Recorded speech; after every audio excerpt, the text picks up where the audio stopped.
ஆனா சந்தனா, இவ்வளோ பைசாவை நான் பார்த்தது கூட இல்லை. நான் எப்படி இவ்வளோ காஸ்ட்லி கிஃப்ட்டை வாங்கி தர முடியும்? இதை நீ யோசிச்சுட்டு கல்யாணத்துக்கு ஓகே சொல்லிருக்கணும்ல. எதுக்கும் உதவாத நீ எப்படி உன் பொண்டாட்டியோட டிமாண்டை பூர்த்தி பண்ண போறியோ? ச்சீ. தன் மனைவியின் இந்த பேச்சால் ஹரிஷ் வேதனை அடைந்தான். அமைதியாக அங்கிருந்து கிளம்பினான். ஒரு கோடீஸ்வர தொழிலதிபர் எதுக்கு தாம் பொண்ண ஒரு பிச்சைக்கார பையனுக்கு கட்டி கொடுத்தாரு? அந்த பொண்ணுக்கு பிச்சைக்கார புருஷன் கொடுத்த கிஃப்ட் என்ன? அதை பார்த்து ஏன் அவ தேம்பி தேம்பி அழுவணும்? தன்னோட புருஷன் பத்தின உண்மை தெரிஞ்சதும் அவ ஏன் அவ்வளோ அதிர்ச்சி அடையணும்? வாங்க பார்க்கலாம்.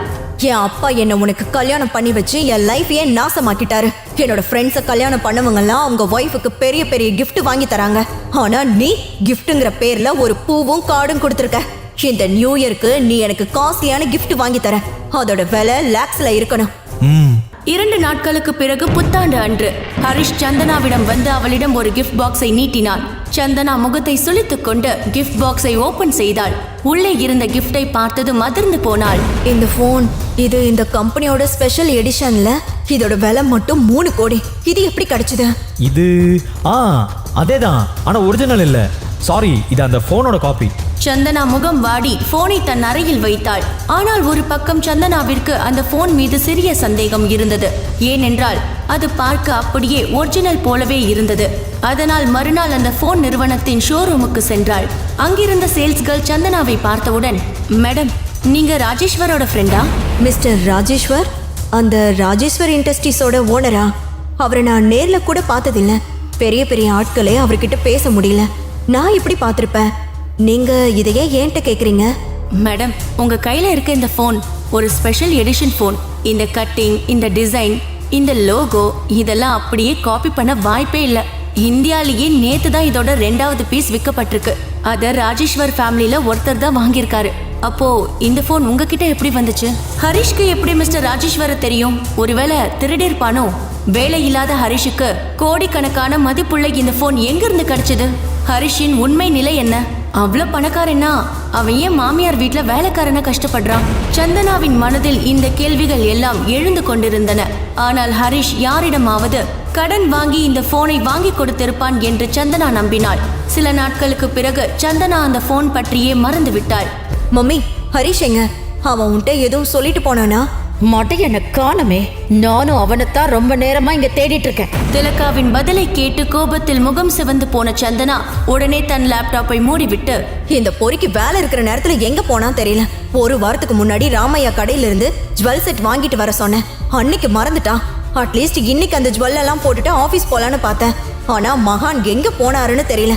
மம்மி, என்னது இது? எனக்கு மட்டும் ஏன் இப்படி எல்லாம் நடக்குது? இவன் ஏன் எனக்கு கல்யாணம் பண்ணி வச்ச? ஏண்டி கத்துற? நான் ஒண்ணு உனக்கு கல்யாணம் பண்ணி வைக்கல. நீ இவனைத்தான் கல்யாணம் பண்ணணும்னு நான் இல்ல, உங்க அப்பா தான் முடிவு பண்ணாரு. இதுல எனக்கு சம்பந்தமே இல்ல. சந்தனாவும் திலகாவும் ஹரிஷை சரமாரியாக திட்டுக் கொண்டிருந்தார்கள். திடீரென்று ஹரிஷ் அங்கு வந்தான். இருவரையும் கண்டு கொள்ளாமல் உள்ளே சென்று விடலாம் என்று முயற்சித்தான். அப்போது திலகா ஹரிஷை பார்த்து கிண்டலாக, இதோ பாரு, கலெக்டர் சார் வந்துட்டாரு. அவரோட வேலையை முடிச்சுட்டு வாங்க, உங்க ஒர்க் பிரஷர் பத்தி தான் பேசிட்டு இருக்கோம், புரியுதா? சந்தனா ஆபீஸிற்கு செல்ல லேட் ஆனதால் திலகாவிடம் கிண்டலாக சொன்னாள், மம்மி ப்ளீஸ், இப்ப வேணாம். ஆல்ரெடி எனக்கு ஆபீஸ் லேட் ஆயிடுச்சு. அசோக் எனக்காக அங்க வெயிட் பண்ணிட்டு இருப்பான். அசோக்கின் பெயரை கேட்டதும் ஹரிஷின் முகம் சிவந்து போனது. சந்தனா கோவத்தில் இருக்கும் ஹரிஷின் முகத்தை இக்னோர் செய்துவிட்டு ஹரிஷிடம் கேஷுவலாக, இதோ பாரு, காலையிலேயே மூஞ்சி தூக்கி வச்சுட்டு நிக்காத. இன்னைக்கு நான் உனக்கு லாஸ்ட் சான்ஸ் தரேன். நீ என்னோட இன்னைக்கு ஆபீஸ் வந்துட்டு திரும்ப வரும்போது ராமையா கடையில இருந்து எனக்கு நகை செட்டு வாங்கிட்டு வர. உன்னாலதான் ஆல்ரெடி லேட் ஆயிடுச்சு. ஹரிஷ் திலகாவிடம் அவ்வப்போது தகராறு செய்வது வழக்கம். ஆனால் அவன் மனைவி சந்தனாவிடம் இதுவரை தகராறு செய்ததில்லை. சிறிது நேரத்தில் சந்தனாவும் ஹரிஷும் அலுவலகத்தை அடைந்தனர். காரில் இருந்து இறங்கும் போது சந்தனா அவள் காரில் நிறைய ஃபைல்ஸ் இருப்பதை பார்த்தாள். ஆபீஸில் இருந்து யாரையாவது வர வைத்து பண்ணினால் இன்னும் நேரம் செலவாகிவிடும் என்று ஹரிஷை பார்த்து, இந்த ஃபைல்ஸ் எடுத்துட்டு மேல வா. சந்தனா முன்னே நடந்து செல்ல ஹரிஷ் சந்தனாவின் பையையும் ஃபைல்ஸையும் கையில் தூக்கி கொண்டு அவள் பின்னால் அவளது அசிஸ்டன்ட் போல நடந்து வந்தான். சந்தனா அவள் கேபினை அடைந்த போது அவளது நண்பனும் பிசினஸ் பார்ட்னருமான அசோக் ராஜ் அவளுக்காக அங்கு காத்திருந்தான். சந்தனாவை பார்த்த அசோக் தன் இருக்கையில் இருந்து எழுந்து வந்து, ஹே சந்தனா, ஏன் இவ்வளவு லேட்டு? பதட்டத்துல நான் 1 மணி நேரமா வெயிட் பண்ணிட்டு இருக்கேன். அசோக் சொன்னதை கேட்ட ஹரிஷ் தன் மனதிற்குள், டேய், நீ ஒரு வேலையும் செய்யாம வெட்டியா இருந்துட்டு என் பொண்டாட்டிக்காக வெயிட் பண்ணனு கதை விடுறியா? சந்தனா தன் முகபாவனையில் ஹரிஷியிடம் மன்னிப்பு கேட்டாள். அசோக், ஐ எம் சோ சாரிடா. நாய் ஒன்று குறுக்க வந்துருச்சு, அதான் லேட்டு. சந்தனாவின் கொஞ்சலான பேச்சை கேட்டதும் 1 மணி நேரம் காத்திருந்த அசோக்கின் களைப்பு ஒரு நொடியில் பறந்தது. சந்தனாவை பார்த்து சிரித்துக்கொண்டே இருந்தான். அன்று அவன் மிகவும் மகிழ்ச்சியாக இருந்தான். அவனின் மகிழ்ச்சியை கவனித்த சந்தனா, அசோக், நீ என்ன இவ்ளோ ஹாப்பியா இருக்க? உனக்கு ஏதோ லாட்டரி சீட் அடிச்சிருச்சா? ஆமா, அப்படி கூட சொல்லலாம். நீ பேசுறதே எனக்கு லாட்டரி அடிச்ச மாதிரி தான். இங்க பா சந்தனா, உலகத்திலேயே காஸ்ட்லியான real dream lover diamond necklace உனக்காக வாங்கியிருக்கேன். வைர நெக்லஸை பார்த்து சர்ப்ரைஸ் ஆன சந்தனா அசோக்கிடம், இத எனக்காகவா வாங்கின அசோக்? ரொம்ப அழகா இருக்கு. Thank you for your gift. இதை கேட்டதும் குஷியான அசோக் அங்கிருந்து கிளம்பினான். ஹரிஷ் அப்போது சந்தனாவிடம், சந்தனா, நான் இன்னைக்கு வரைக்கும் உனக்கு அட்வைஸ் பண்ணதே இல்லை. ஆனா இன்னைக்கு ஒரு அட்வைஸ் சொல்றேன். இவன் வேணும்னே உன்னை இம்ப்ரெஸ் பண்றதுக்காக ஒரு சீப்பான நெக்லஸை கொடுத்துருக்கான். இது ஒன்றும் ஒரிஜினல் கிடையாது. நான் உனக்கு சத்தியம் பண்றேன், ஒரு நாள் கண்டிப்பா உனக்கு ரியல் டைமண்ட் நெக்லஸை வாங்கி தருவேன். அதுக்காக நான் செய்ய வேண்டிய எல்லா ஹார்ட் ஒர்க்கும் பண்ண நான் ரெடியா இருக்கேன். சந்தனாவிடம் தன் உணர்வுகளை வெளிப்படுத்திய ஹரிஷ் சந்தனாவின் பதிலுக்காக கூட காத்திருக்காமல் அவள் கேபினை விட்டு வெளியே வந்தான். திருமணமாகி 2.5 வருடங்களில் முதன்முறையாக ஹரிஷ் தனக்காக சண்டை போடுவதை சந்தனா உணர்ந்தாள். ஹரிஷின் இந்த கோவத்தை கண்டு அதிர்ந்தாள் சந்தனா. சந்தனாவின் மனதில் முதல் முறையாக இன்று ஒரு கேள்வி எழுந்தது. ஹரிஷ் உண்மையா என்ன லவ் பண்றானோ? அதை கண்டுக்காம நான் தான் தப்பு பண்ணிட்டனோ? அப்போது சந்தனா அசோக்கை பார்த்ததும் சட்டென்று தன் மனதிற்குள், நான் என்ன யோசிக்கிறேன்னா, அசோக் என்னோட பிசினஸ் பார்ட்னர், முக்கியமான இன்வெஸ்டர். ஹரிஷ் இப்படி பண்றதால அசோக் கோபப்பட்டு கம்பெனில இருந்து பேக் அவுட் ஆனா என்ன ஆகுறது? இல்ல, ஹரிஷ் எனக்கு வேணாம். என் இத்தனை வருஷம் ஹார்ட் ஒர்க் எல்லாம் மண்ணோட மண்ணா போறத என்னால பார்க்க முடியாது. எனக்கு ஹரிஷ் தேவையில்லை, எனக்கு அசோக் தான் வேணும். இப்படி நினைத்து கொண்டிருந்த சந்தனாவுக்கு ஹரிஷின் மேல் கோபம் ஏற ஆரம்பித்தது. இன்று முதல் முறையாக ஹரிஷ் அவளிடம் சத்தமாக பேசியது அவளை நிலை குலைய வைத்ததால் அவளும் ஹரிஷை பின்தொடர்ந்து கேபினை விட்டு வெளியே வந்தாள். ஹரிஷை தேடி சென்றாள். சந்தனா அவள் பின்னால் ஹரிஷ் வருவதை கண்டதும் தன் நடையை நிறுத்தினாள். சந்தனா ஹரிஷின் முகம் பார்த்ததும் அவன் வெளிப்படுத்திய அன்பை எல்லாம் மறந்து கோபமாக கத்தினாள். ஹரிஷ், நீ என்ன பைத்தியமா?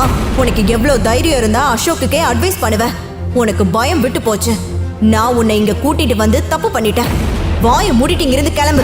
சந்தனாவின் கோபத்தை கண்ட ஹரிஷ் எதுவும் பேசாமல் நின்றான். அப்போது அவன் பேசினால் மேலும் சந்தனாவுக்கு கோபம் வரும் என்பது அவனுக்கு தெரியும். சந்தனாவிடம் தான் சொல்ல நினைத்ததை அவன் ஏற்கனவே சொல்லிவிட்டதால் இப்போது மீண்டும் அந்த விஷயத்தை பேசுவதில் எந்த பயனும் இல்லை. சந்தனா எப்படியோ தன் கோபத்தை அடக்கி கொண்டு அதை அப்படியே முடிக்க முற்பட்டாள். ஆனால் விஷயம் இப்போதுதான் வெடிக்க ஆரம்பித்தது என்று அவளுக்கு தெரியவில்லை. அசோக் பின்னால் இருந்து கோபமாக வெளியே வந்து கம்பீரமான குரலில், அடே நில்லு, எங்க போற? கூப்பிடுறது காதுல விழல, கூப்பிட்டுக்கிட்டே இருக்க, போய்கிட்டே இருக்க, காது சவுடா. அசோக் ஹரிஷின் எதிரில் நின்று கோபமாக கத்தினான். ஆனால் ஹரிஷ் அவன் பேச்சை கண்டு கொள்ளவில்லை. இதனால் அசோக்கிற்கு பேச இன்னொரு வாய்ப்பு கிடைத்தது. என்ன தைரியம் இருந்தா என்னோட கிஃப்ட மட்டமானதுன்னு சொல்லுவேன். அதெல்லாம் உன்னால வாங்க முடியுமா? உன் உயிரை கொடுத்தாலும் கிடைக்காது. 2வது, உன்னோட மார்க்கெட் வேல்யூ என்னன்னு தெரியுமா? 0. டப்பா முட்டை நாய, கிளம்புடா. ஹரிஷ் எல்லோர் முன்னிலையிலும் பிரச்சனையை பெரிதுபடுத்தும் மனநிலையில் இல்லை. ஆனால் அவனின் அமைதியை பயன்படுத்தி அசோக் பேசியதால் ஹரிஷ் கோபமடைந்தான். ஹரிஷ் அவனுடைய 3 விரல்களை காட்டி 3 எச்சரிக்கை கொடுத்தான். ஃபர்ஸ்ட் விஷயம், உன் பின்னாடி நிக்கிறது யாரோ இல்ல, என் பொண்டாட்டிடா. அதனால நீ அவளை விட்டு கொஞ்சம் தூரமாவே இரு. 2வது விஷயம், என்னோட பொண்டாட்டிக்கு நீ பெரிய பெரிய கிஃப்ட் கொடுக்க தேவையில்லை. நான் அவளை பிக்கப் பண்ணிக்கிறேன். உன்னோட வேலையை மட்டும் ஒழுங்கா பாரு. 3வது விஷயம், உன் பாக்கெட்ல நோட் ஒன்னும் இல்லைனாலும் சீன் போட்டுக்கிட்டு தெரியறத நிறுத்து. ஹரிஷ் அசோக்கிடம் தன் கெத்தை காட்டினான். அங்கிருந்த அசோக்கை ஒரு புறம் தள்ளிவிட்டு ஆபீஸில் இருந்து வெளியே வந்தான். ஹரிஷ் அங்கிருந்து சென்ற பிறகு அசோக் சிறிது நேரம் அங்கேயே நின்று இருந்தான். அவ்வளவு நடந்தும் அவனுக்கு புத்தி வரவில்லை. அங்கேயே இருந்து சந்தனாவிடம் ஹரிஷ் நடந்து கொண்டதை சொல்லிவிட்டு உடனே லிஃப்ட் பட்டனை அழுத்தி அசோக் லிஃப்ட் உள்ளே சென்றான். அசோக்கை அனுப்பி வைத்துவிட்டு சந்தனா ஆபீஸ் உள்ளே சென்றாள். சந்தனா நடந்ததை நினைத்து கோபத்தில் கொதித்து எழுந்தாள். அவளின் கண்களில் ஹரிஷின் முகம் தீக்கரையானது. அவள் ஹரிஷை பற்றி நினைக்கும் போதெல்லாம் அவளது கோபம் அதிகமாகிக் கொண்டே இருந்தது. கடந்த சில மாதங்களாக சந்தனாவின் கம்பெனியில் நிலைமை சரியில்லை. அதை சமாளிக்க கடுமையாக முயற்சி செய்தாள். என்ன செய்வதென்று தெரியாமல் தவித்த போதுதான் அசோக்கை சந்தித்தாள். பிறகு அசோக்குடன் நட்பு ஏற்பட்டது. அவன் பணக்கார குடும்பத்தை சேர்ந்தவன் என்பது அவளுக்கு பின்னர் தான் தெரிய வந்தது. அன்றில் இருந்த சந்தனாவும் அசோக்கும் ஒன்றாக பயணம் செய்ய ஆரம்பித்தார்கள். இன்று அசோக் தன் நிறுவனத்தின் பிசினஸ் பார்ட்னராக மட்டுமல்ல, பெரிய முதலீட்டாளராகவும் இருக்கிறான். இவனால் தான் இன்று வரை சந்தனாவின் நிறுவனம் இயங்கிக் கொண்டு இருக்கிறது. அந்த நிறுவனத்தில் எந்த நஷ்டம் ஏற்பட்டாலும் அதை அசோக் தாங்கிக் கொள்கிறான். இது சந்தனாவுக்கு பெரும் உதவியாக உள்ளது. அசோக்குடன் பிசினஸ் செய்வது அவ்வளவு சுலபமான காரியமில்லை. அவனிடம் கொஞ்சி பேசி சந்தனா ஒவ்வொரு கட்டமாக நெருங்கி கொண்டிருந்தாள். சந்தனா போட்டு வைத்த திட்டப்படி எல்லாம் நன்றாக சென்று கொண்டிருந்தது. ஆனால் ஹரிஷ் இன்று வந்து எல்லாவற்றையும் கெடுத்து விட்டான். இப்போது சந்தனாவிற்கு என்ன செய்வதென்று புரியவில்லை. ஹரிஷ் அசோக் கிட்ட ஏன் இப்படி எல்லாம் நடந்துக்கிட்டான்? இப்போ அசோக் என்னோட கம்பெனில அவனோட பணத்தை இன்வெஸ்ட் பண்ணுவானா மாட்டானான்னு தெரியலையே. இப்போது சந்தனா எப்படி அசோக்கை சமாதானப்படுத்துவாள்? கோவத்தில் அவன் பணத்தை திருப்பி கேட்டால் சந்தனாவின் கம்பெனி பெரிய சிக்கலில் மாட்டிக்கொள்ளும். அதன் பிறகு எல்லாம் முடிந்தது. அவளின் குடும்பத்தை யார் கவனிப்பார்? இதை நினைத்து சந்தனா தன் மீது கோபம் கொள்ள ஆரம்பித்தாள். உண்மையில் அது அவளின் தவறு. ஏன் ஹரிஷை அவர்களுக்குள் கொண்டு வந்தாள்? ஹரிஷை ஆபீஸிற்கு கூட்டிக் கொண்டு வர வேண்டிய அவசியம் என்ன? இன்று அவள் ஹரிஷை கூட்டிக் கொண்டு வரவில்லை என்றால் அசோக் அவளுடன் இருந்திருப்பான் என்று குழம்பிக் கொண்டிருந்தாள். இன்னொரு பக்கம் அசோக்கை அசிங்கப்படுத்திவிட்டு அங்கு இருந்து வெளியே வந்த ஹரிஷுக்கு நிம்மதியாக இருந்தது. அப்போது திடீரென ஹரிஷின் போன் ஒலித்தது. உலகின் மிகப்பெரிய தொழிலதிபரான ராஜேஸ்வரின் மகன் ஆனந்திடம் இருந்து வந்தது. எஸ் மிஸ்டர் ஆனந்த், நானே உங்களுக்கு கால் பண்ண நினைச்சிட்டு இருந்தேன். நீங்களும் எனக்கு ஏதோ முக்கியமான வேலையை தான் கால் பண்ணிருக்கீங்களா? இன்னைக்கு உனக்கு ஒரு முக்கியமான பர்சன் கூட மீட்டிங் ஃபிக்ஸ் பண்ணிருக்கேன். அட்ரஸ் வாட்ஸ்அப் பண்ணிருக்கேன். ஒருத்தரை நீ போய் நேர்ல பார்க்கணும். ஓகே, அவரை மீட் பண்ண போறதில்ல, எனக்கு எந்த பிரச்சனையும் இல்லை. ஆனா அதுக்கு முன்ன 2 கண்டிஷன் பூர்த்தி பண்ணணும். முதல்ல என்னன்னா, எனக்கு நைட்டோட நைட்டா எப்படியாவது ஒரு ரியல் டைமண்ட் நெக்லஸ் வேணும். அடுத்து 2வது, உங்களுக்கு வாட்ஸ்அப் பண்றேன். இந்த கண்டிஷனும் ரொம்ப ஸ்பெஷலானது. அந்த வேலை சீக்கிரம் முடியணும். போனை வைத்தவுடன் வாட்ஸ்அப்பில் சந்தனாவிடம் இருந்து மெசேஜ் வந்திருப்பதை ஹரிஷ் பார்த்தான். சந்தனா என்ன அனுப்பியிருந்தான்னா, நல்ல ட்ரெஸ்ஸா வாங்கி போட்டுட்டு வா. உன்னால என் ஃபேமிலி அவமானப்படுறத நான் பார்க்க விரும்பல. தயவு செஞ்சு பிச்சைக்கார மாதிரி வந்துடாத. அன்று இரவு சந்தனாவின் பாட்டி வீட்டில் ஃபேமிலி டின்னர் நடைபெற இருந்தது. கடந்த முறை ஹரிஷால் சந்தனா குடும்பத்திற்கு நிறைய அவமானங்கள் ஏற்பட்டது. மெசேஜ் பார்த்ததும் ஹரிஷ் போனை பாக்கெட்டில் வைத்துக்கொண்டு சாலையோரம் சென்று டாக்ஸியை நிறுத்த கை நீட்டினான். ஒரு டாக்ஸி வந்து நின்றவுடன் அந்த டாக்ஸியில் அமர்ந்து டாக்ஸி டிரைவரிடம் ஹரிஷ், கோல்டன் டொமைன் சொசைட்டி போ என்றான். கோல்டன் டொமைன் சொசைட்டி என்பது சென்னை மட்டும் இன்றி தமிழ்நாட்டின் மிக பிரம்மாண்டமான ஹோட்டல்களில் ஒன்றாக இருந்தது. இந்த இடத்தில்தான் மிஸ்டர் ஆனந்த் இன்று ரகசிய கூட்டத்தை ஏற்பாடு செய்திருந்தார். ஹரிஷ் அங்கு யாரை சந்திக்க போகிறான், எதற்கு சந்திக்க போகிறான் என்று எதுவும் தெரியாது. ஆனால் ஹரிஷ் அங்கு சென்று கோல்டன் டொமைன் சொசைட்டி தோட்டத்தில் அமர்ந்திருந்த அந்த மனிதரை பார்த்ததும் ஹரிஷ் கோவத்தில் கொந்தளித்தான். ஹரிஷ் அங்கு நிற்காமல் உடனே அங்கிருந்து கிளம்பினான். ஹரிஷ் அங்கிருந்து கிளம்பிய போது திடீரென்று அவனுக்கு ஒரு மெசேஜ் வந்தது. ஹரிஷ் இன்று சந்தனாவின் ஃபேமிலி டின்னரில் கலந்து கொள்வதற்கு முன் ஹரிஷ் தனது கல்லூரி ரீயூனியனுக்கு செல்ல வேண்டியிருந்தது. பட்ட படிப்பு முடிந்ததும் இத்தனை வருடங்களில் முதன்முறையாக ஹரிஷ் தனது கல்லூரி ரீயூனியனுக்கு செல்கிறான். இத்தனை வருடங்களில் ஹரிஷின் நிலைமை சரியில்லாததால் அவன் கல்லூரி நண்பர்களை சந்திக்கவே இல்லை. ஹரிஷ் அப்போது அவன் கல்லூரி நினைவுகளில் மூழ்கினான். ஹரிஷ் கல்லூரி நாட்களில் தன் நண்பர்களோடு ரொம்ப ஜாலியாக இருந்த நேரங்களை நினைத்து பார்த்தான். ஒரு நிமிடம் அவனின் பாரம் எல்லாம் மறந்து ஒரு குழந்தையைப் போல் உற்சாகமாக மாறியிருந்தான். ஹரிஷ் தன் கல்லூரி நினைவுகளில் மூழ்கி இருந்த போது திடீரென்று ஏதோ ஞாபகம் வந்து மனதிற்குள் சொல்லிக் கொண்டான், ஓ ஷிட், அங்க ரித்திகாவும் வருவாளோ? ஹரிஷ் கல்லூரி நாட்களில் ரித்திகா என்ற பெண்ணை விரும்பினான். சாலையோரம் நின்ற ஹரிஷ் டாக்ஸிக்காக காத்திருந்தான். சில நிமிடங்களில் ஹரிஷுக்கு ஒரு டாக்ஸி கிடைத்தது. மறுபுறம் சந்தனா கம்பெனியில் சந்தனா மீட்டிங் ரூமில் இருந்து வெளியே வந்தாள். சற்றே சீரியஸாக யோசித்துக் கொண்டிருந்தாள். பிறகு கேண்டீனை கடந்து செல்லும் போது சில ஊழியர்கள் பேசுவது கேட்டது. ஹரிஷையும் சந்தனாவையும் நினைத்தால் வேதனையாக இருப்பதாக ஒரு பெண் சிரித்துக் கொண்டே சொன்னாள். அப்பா, இந்த உலகத்துல இப்படியும் சில பைத்தியம் இருக்குல்ல. அவன் பண்றத பாரு, கட்டு பேத்துறான். ஒன்னத்துக்கும் லாய்க்கல. ஆனா இங்க வந்து நம்ம மேடம கோவமாக்குறான். அவன் இந்த ஒரு வருஷத்துல சுத்தமா மாறவே இல்லை. எனக்கு என்ன தோணுதுன்னா, மேடம் இவன் அப்படியே விட்டுட்டு போயிருக்கணும். ஆனா அப்படி பண்ணாததுனால மேடம் தலையிலேயே சார் ஏறி ஆடுறாரு. இவங்க 2 பேரும் எப்படி கல்யாணம் பண்ணிக்கிட்டாங்கன்னு எனக்கு டவுட் வரும். கல்யாணத்தை கூட விடு, 2 வருஷமா டிவோர்ஸ் கூடவா பண்ண முடியல? இவங்க எப்படி சேர்ந்து வாழுறாங்கன்னு ஆச்சரியமா இருக்கு. சந்தனா அலுவலகத்திற்குள் கோபமாக நடந்து சென்றாள். சந்தனா கேபினிற்குள் சென்றதும் அவளின் கோபம் சற்றும் குறையவில்லை. கோபத்தை எப்படி கட்டுப்படுத்துவது என்று புரியாமல் தவித்தாள். ஹரிஷால் இன்னும் எவ்வளவு அசிங்கத்தை சந்திக்கணுமோ என்று வருந்தினாள். இதையெல்லாம் நினைத்துக் கொண்டிருந்த சந்தனாவின் கண்கள் தன் கேபின் சுவரில் தொங்கிக் கொண்டிருந்த அப்பாவின் போட்டோவில் விழ சந்தனா அந்த போட்டோவை பார்த்து கோபமாக பேசினாள். நான் உன் செல்ல பொண்ணு தானே. நீ எனக்காக என்ன பண்ணாலும் அதை நீ நல்லா யோசிச்சு செய்வேன்னு நினைச்சேன். அதனாலதான் எந்த பையனையும் காதலிக்க கூட இல்ல. நான் எந்த பையன் கூடவும் டேட்டிங்கும் போகல. கல்யாணத்துக்கு முன்னாடி உன்கிட்ட நான் ஏதாவது கண்டிஷன் போட்டேனா? எதுவும் போடல. ஆனா நீ என்ன பண்ணி வச்சிருக்க? இந்த கழுதையை எனக்கு கட்டி வச்சிருக்க. இதுவரை நான் உன்கிட்ட இதுக்காக எந்த கேள்வியும் கேட்கல. கல்யாணத்துக்கு முன்னாடியே இவனை பத்தி தெரிஞ்சிருந்தா உனக்காக கூட ஓகே சொல்லிருக்க மாட்டேன். எல்லா அப்பாவும் அவங்க பிள்ளைக்கு எது பண்ணாலும் அது பிள்ளைங்களுக்கு கரெக்டா இருக்கிறத பண்ணணும்னு நினைப்பாங்க. பிள்ளைங்க நல்லதுக்கு தான் பண்றோன்னு யோசிச்சு பண்ணுவாங்க. ஆனா உண்மையை சொல்லணும்னா, அப்பா நீங்க எனக்காக நல்லது பண்ணணும்னு நினைச்சு நீங்க இத பண்ணலன்னு தெரியுது. உங்க கடைசி வேலையை சீக்கிரம் முடிக்கணும்னு இத பண்ணிட்டீங்களோன்னு தோணுது. இத பண்ணி வச்சுட்டு நீங்க பாட்டுக்கு போயிட்டீங்க என்று அப்பாவிடம் தன் உணர்வுகளை வெளிப்படுத்திய சந்தனா கதறி அழ ஆரம்பித்தாள். ஹரிஷ் சீக்கிரம் செல்வதற்காக அவனுடைய பழைய ஸ்கூட்டரில் அங்கு வந்தான். கூட்டத்தில் பழைய சட்டை, உடைந்த ஸ்கூட்டர், தேய்ந்த செருப்பை பார்த்து செக்யூரிட்டி ஹரிஷை உள்ளே விடாமல் கேட்டின் முன்னே நிறுத்தினான். டேய் பிச்சைக்கார நாயே, எங்க போற? என்னை இங்க இன்வைட் பண்ணிருக்காங்க, அதனால ஹோட்டலுக்குள்ள போறேன். அடே மென்டல், பிச்சைக்கார மாதிரி இருந்துகிட்டு போய் சொல்லி உள்ள போலான்னு பாக்குறியா? இது ஹை கிளாஸ் ஹோட்டல். இங்க பணக்காரங்க பெரிய பெரிய கார்ல வருவாங்க. நீ ஒரு பிச்சைக்காரன் இந்த ஓட்ட ஸ்கூட்டர்ல உள்ள போய் ஹோட்டலை அசிங்கப்படுத்த பாக்குறியா? போ வெளியே ஓடு என்று செக்யூரிட்டி ஹரிஷை ஸ்கூட்டரில் இருந்து கீழே இறங்க விடாமல் செய்தான். ஸ்கூட்டருடன் சேர்த்து ஹரிஷை தள்ளி விட்டான். அந்த ஸ்கூட்டர் ஒரு விலை உயர்ந்த கார் முன் விழுந்தது. அந்த கார் வேறு யாருக்கும் சொந்தமானது அல்ல, ஹோட்டல் பிரைம் உரிமையாளர் மிஸ்டர் தீபக்கிற்கு சொந்தமானதுதான். காருக்குள் அமர்ந்திருந்த மிஸ்டர் தீபக் தன் ஹோட்டலின் முன் என்ன கலவரம் என்று வெளியே வந்து பார்த்து தன் செக்யூரிட்டிகளை திட்டினார். என்ன நடந்துட்டு இருக்கு என் ஹோட்டல் கேட் முன்னாடி? இப்படிலாம் பண்ணா நம்ம ஹோட்டலோட ரெputation தான் போகும், தெரியாதா? பாருங்க சார், இந்த பிச்சைக்காரனை அவனா உள்ள போறான், கூப்பிட்டாலும் வெளியே வரமாட்டேங்கிறான். தீபக் தன் கண்ணாடியை கழட்டி ஹரிஷை பார்த்ததும் அவர் கண்களில் வேக வேகமாக கண்ணீர் வழிந்தது. அவர் ஓடி வந்து ஹரிஷின் காலில் விழுந்து சத்தமாக கத்தினார். ஹரிஷ் சார், நீங்களா? தயவு செஞ்சு என்ன மன்னிச்சிருங்க, நான் உங்களை பார்க்கவே இல்லை. நீங்க இங்க வரீங்கன்னு எனக்கு தெரிஞ்சிருந்தா நானே வந்து கூட்டிட்டு போயிருப்பேன். என்னோட முதலாளி ஒரு பிச்சைக்காரனுக்கு இவ்வளவு மரியாதை தரதை இப்பதான் பாக்குறேன். அந்த செக்யூரிட்டி ஆச்சரியப்பட்டான். இவ்வளவு பெரிய ஆள் ஒரு பிச்சைக்காரனை ஏன் சார்னு கூப்பிடுறாரு? ஹரிஷ் உண்மையில் பணக்காரனா? அப்படி இருந்தால் அவன் ஏன் ஏழையாக வாழ்ந்து கொண்டிருக்கிறான்? அவனுடைய மாமியார் ஏன் அவனை வேலைக்காரனாக நடத்துகிறாள்? நீங்க ஜெயிச்சிட்டீங்க சார். போனை காதில் வைத்திருந்த ஹரிஷுக்கு தான் கேட்டதை நம்ப முடியாமல் ஒரு கணம் மூச்சு முட்டியது. 100% கன்ஃபார்ம் சார், நீங்க திரும்பவும் பணக்காரர் ஆயிட்டீங்க. அழுத்தமான குரலில் சொன்னார் மறுமுனையில் இருந்தவர். ஆனா இது எப்படி நடந்துச்சு? ஹரிஷ் நம்பிக்கை இல்லாமல் கேட்டான்.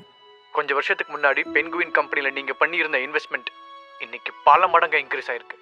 இப்போ உங்க ஃபேமிலியோட மொத்த சொத்து மதிப்பை விட உங்க கிட்ட இருக்கிற பணத்தோட அளவு அதிகம். இந்த மாதிரி கரெக்டா டெசிஷன் எடுத்து ஒரு புத்திசாலித்தனமான இன்வெஸ்ட்மெண்ட்டை நீங்க பண்ணதை நினைச்சு உங்க தாத்தா ரொம்ப பெருமைப்படுவார்னு நினைக்கிறேன் என்று ஆப்போசிட் சைடில் இருந்த அந்த பேங்க் மேனேஜர் கூறினார்.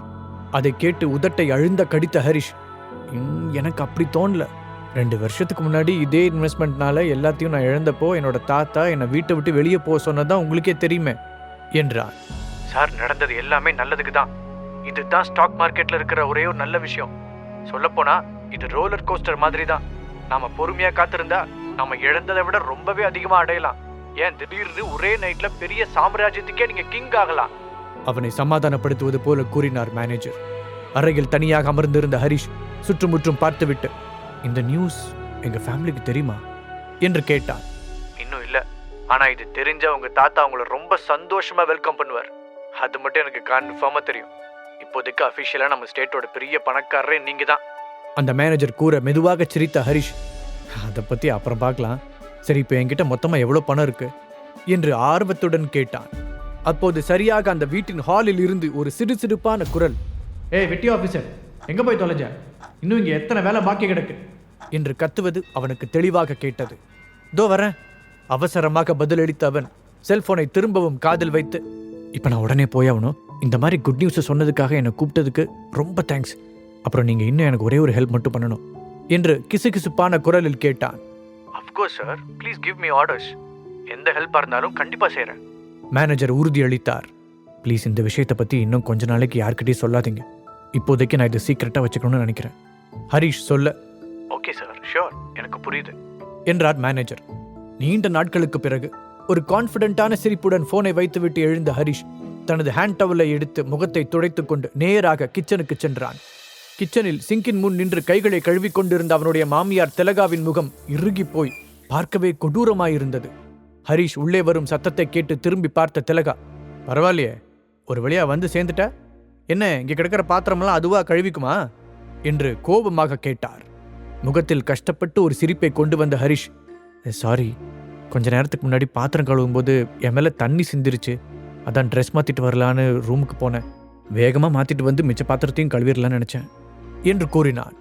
ஓ, அந்த எண்ணம் உனக்கு இருந்தால் சந்தோஷம்தான். 2 வருஷமாக எங்கள் வீட்டில் ஒரு பே பண்ணாத கெஸ்ட்டாக தான் வாழ்ந்துட்டுருக்க. அட்லீஸ்ட் எதையாவது நீ செய்யலாம். அதனால் ஒன்றும் நீ குறைஞ்சு போயிட மாட்ட. அவனை ஏளனமாக பார்த்து கொண்டே கிண்டலாக கூறினார் திலகா. உதடுகளை கடித்து பொங்கி வந்த உணர்ச்சிகளை கட்டுப்படுத்திய ஹரிஷ், இங்கே தங்கி இருக்கிறதுக்கு நான் வாடகை கொடுக்குறேன். இந்த 2 வருஷத்தில் இந்த வீட்டில் எத்தனையோ ரிப்பேர் வேலைகளை வெளியிலிருந்து ஆள் கூப்பிடாம நானே செஞ்சுருக்கேன். ஆனால் இதை பற்றிலாம் இப்போ பேச முடியாது. அது தேவையில்லாமல் சந்தனாவை ஹர்ட் பண்ணுற மாதிரி ஆகிடும். ஏற்கனவே அவளுக்கும் எனக்கும் கொஞ்சம் டேர்ம் சரியில்லை. இதில் அவளோட பேரண்ட்ஸ் கிட்ட நான் பிரச்சனை பண்ணேன், ஏற்கனவே என்னை வெறுத்துட்டு இருக்கிறவங்க எங்களோட உறவை மொத்தமாக அத்து விட்டுருவாங்க என்று நினைத்து கொண்டான். அதன் பிறகு தன் மாமியாரிடம் திரும்பி, ஆமாங்கத்த, நீங்கள் எனக்கும் சந்தனாவுக்கும் நிறையவே செய்றீங்க. அதுக்கு பதிலுக்கு என்னால் செய்ய முடிஞ்சது இந்த மாதிரி வீட்டு வேலையில் ஹெல்ப் பண்ணுறது தான். இதோ இப்போவே நான் அதை செஞ்சு முடிச்சிடுறேன். உங்களுக்கு வேறு ஏதாவது ஹெல்ப் தேவைப்பட்டதுனாலும் என்கிட்ட சொல்லுங்கள், நான் செய்கிறேன் என்று முடிந்தவரை பணிவாக கூறினார். முடிஞ்சா நீ கொஞ்சம் பணம் சம்பாதிக்கலாம். எங்கள் சந்தனாவை கல்யாணம் பண்ண எத்தனை பேர் கியூவில் நின்னாங்கன்னு உனக்கே தெரியும். ஆனால் என்ன காரணமோ தெரியல, அவள் ஒன்றை சூஸ் பண்ணிட்டா என்று திலகா சொல்ல, கொஞ்ச நேரத்துக்கு முன்பாக தான் பேசிய ஃபோன் காலை பற்றி நினைத்தான் ஹரிஷ்.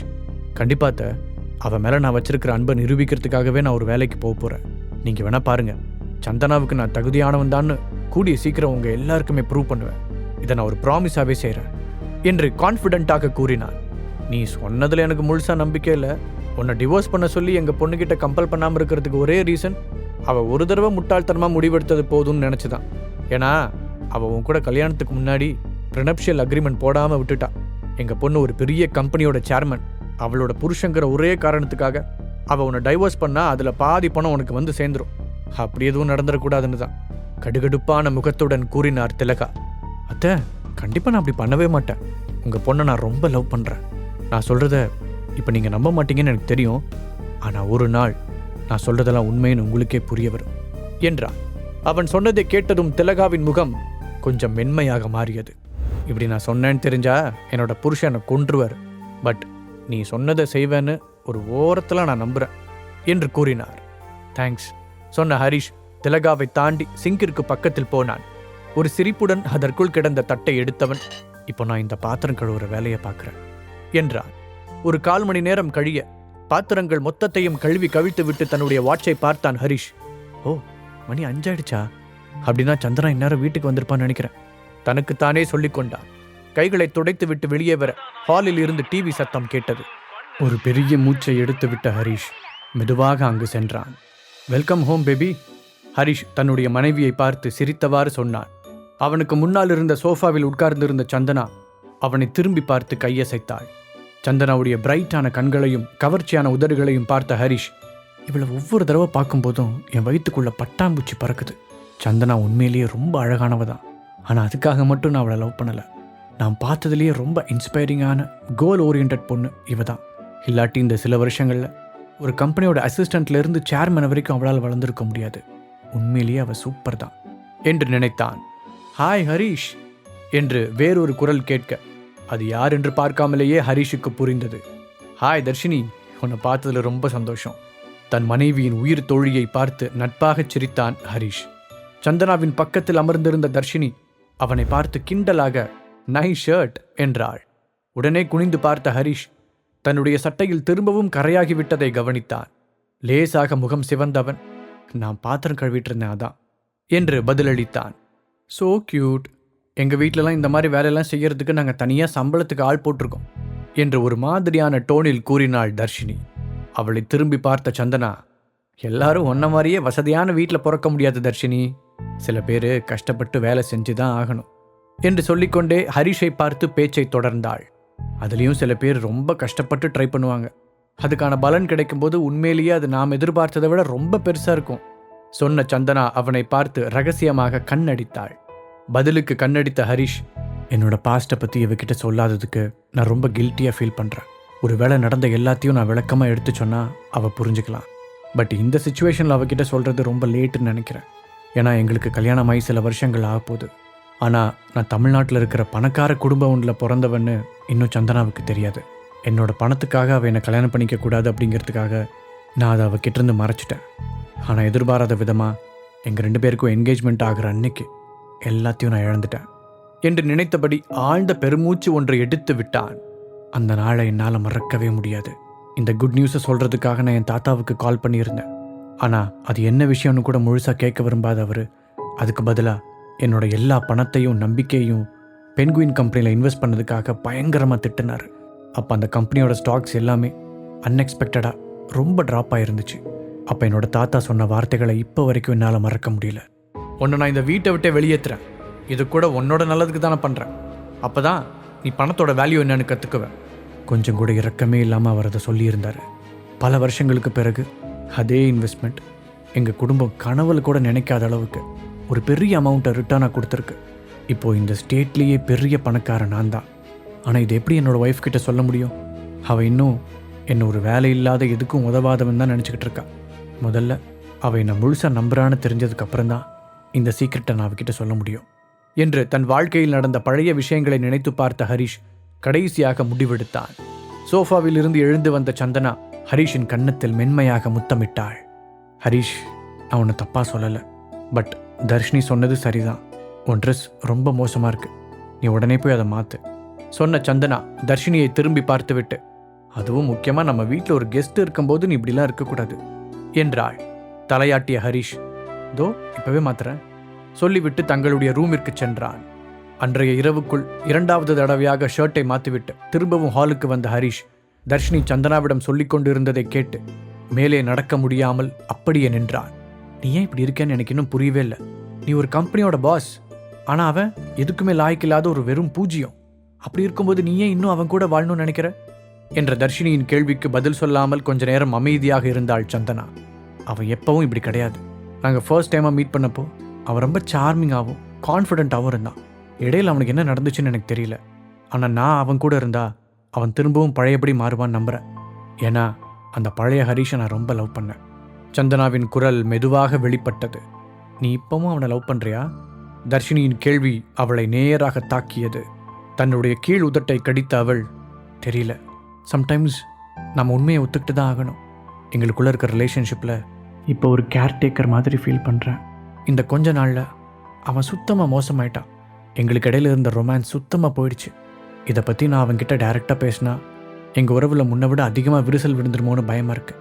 நான் அவனை லவ் பண்ணுறேன், ஆனால் இதுக்கு மேலேயும் நான் அவனை இதே மாதிரி லவ் பண்ணுவேனான்னு தெரியல. சந்தனா சொல்லி முடிக்க தர்ஷினி தலையசைத்தாள். சந்தனா, நீ ரொம்ப அழகானவ, நல்லவ, எல்லாத்தையும் விட ஒரு சூப்பரான பிஸ்னஸ் விமன். உனக்கு கண்டிப்பாக இதை விட பெஸ்ட்டாக ஒருத்தன் கிடைப்பான். நீ ஏன் டிவோர்ஸ் பண்ணுறதை பற்றி யோசிக்கக்கூடாது?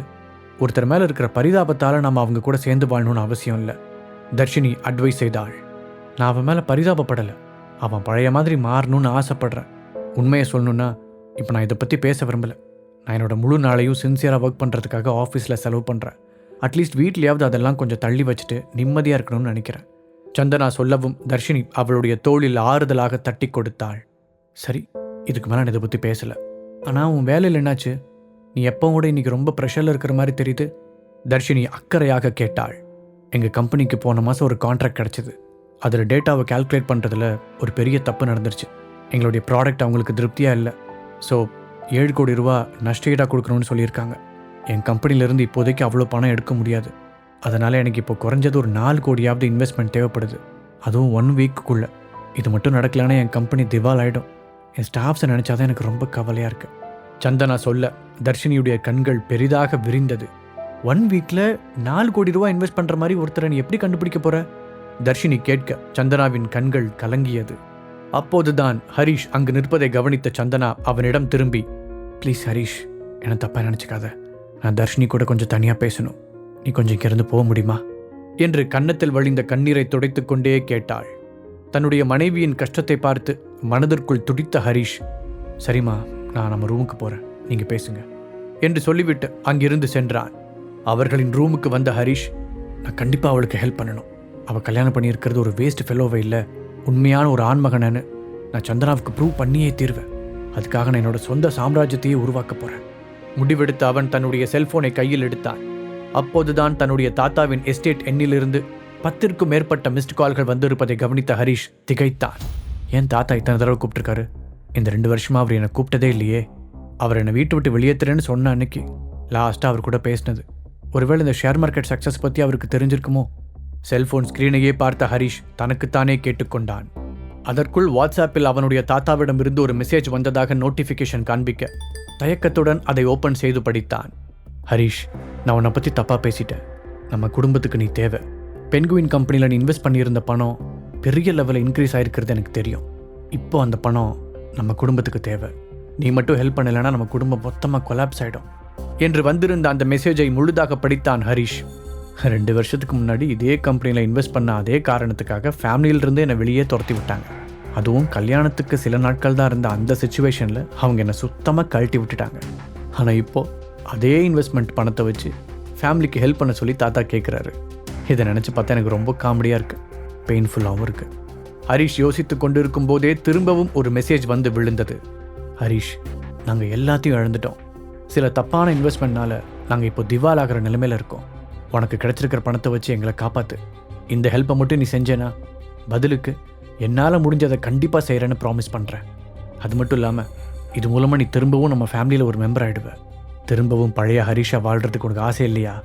அந்த கடைசி வரிகளை படித்ததும் கொஞ்ச நேரத்துக்கு முன்னால் அவர் திரும்பவும் பழைய ஹரிஷா மாறணும்னு ஆசைப்படுறேன் என்று சந்தனா பேசியது அவனுக்கு நினைவு வந்தது. அமைதியாக யோசித்த ஹரிஷ், நான் நாளைக்கு உங்களை வந்து மீட் பண்ணுறேன். அப்புறம் தாத்தா, நாம் இதை பற்றி நிறைய பேச வேண்டியிருக்கு என்று பதில் மெசேஜ் அனுப்பினான். என்னோட தாத்தா ஃபேமிலியிலிருந்து என்னை விரட்டி அடித்தப்போ என்னோட கையில் எதுவுமே இல்லை. எல்லாத்தையுமே இழந்த வேதனையை சமாளிக்கிறதுக்கு நான் எந்த உணர்வுமே இல்லாமல் மறத்து போக வேண்டியிருந்துச்சு. இதில் சோகம் என்னென்னா, அது சந்தனாவோட நடந்த என்னோட கல்யாண வாழ்க்கையையும் என்னோட கரியரையும் சேர்த்து பாதிச்சது. ஆனால் இப்போது பென்குயினில் நான் பண்ண இன்வெஸ்ட்மெண்ட் பல மடங்காக இன்க்ரீஸ் ஆகிருக்குன்னு தெரிஞ்ச உடனேயே எல்லாம் தலைகீழாக மாறப்போகுது. நான் திரும்பவும் பழைய மாதிரி ஆக போகிறேன். அதுக்கு முன்னாடி உண்மையிலேயே நான் எவ்வளோ பெரிய பணக்காரங்கிறத தெரிஞ்சுக்கணும்ல. யோசித்த ஹரிஷ் தன்னுடைய பர்ஸை எடுத்து ஒரு பிளாக் கார்டை தேடி எடுத்தான். அவன் கடைசியாக அந்த கார்டை தொட்டு 2 வருடங்களுக்கு மேல் ஆகியிருந்தது. ஹரிஷிடம் இந்த கார்டு இருக்கும் விஷயம் அவனோட ஒய்ஃப் சந்தனாவுக்கு கூட தெரியாது.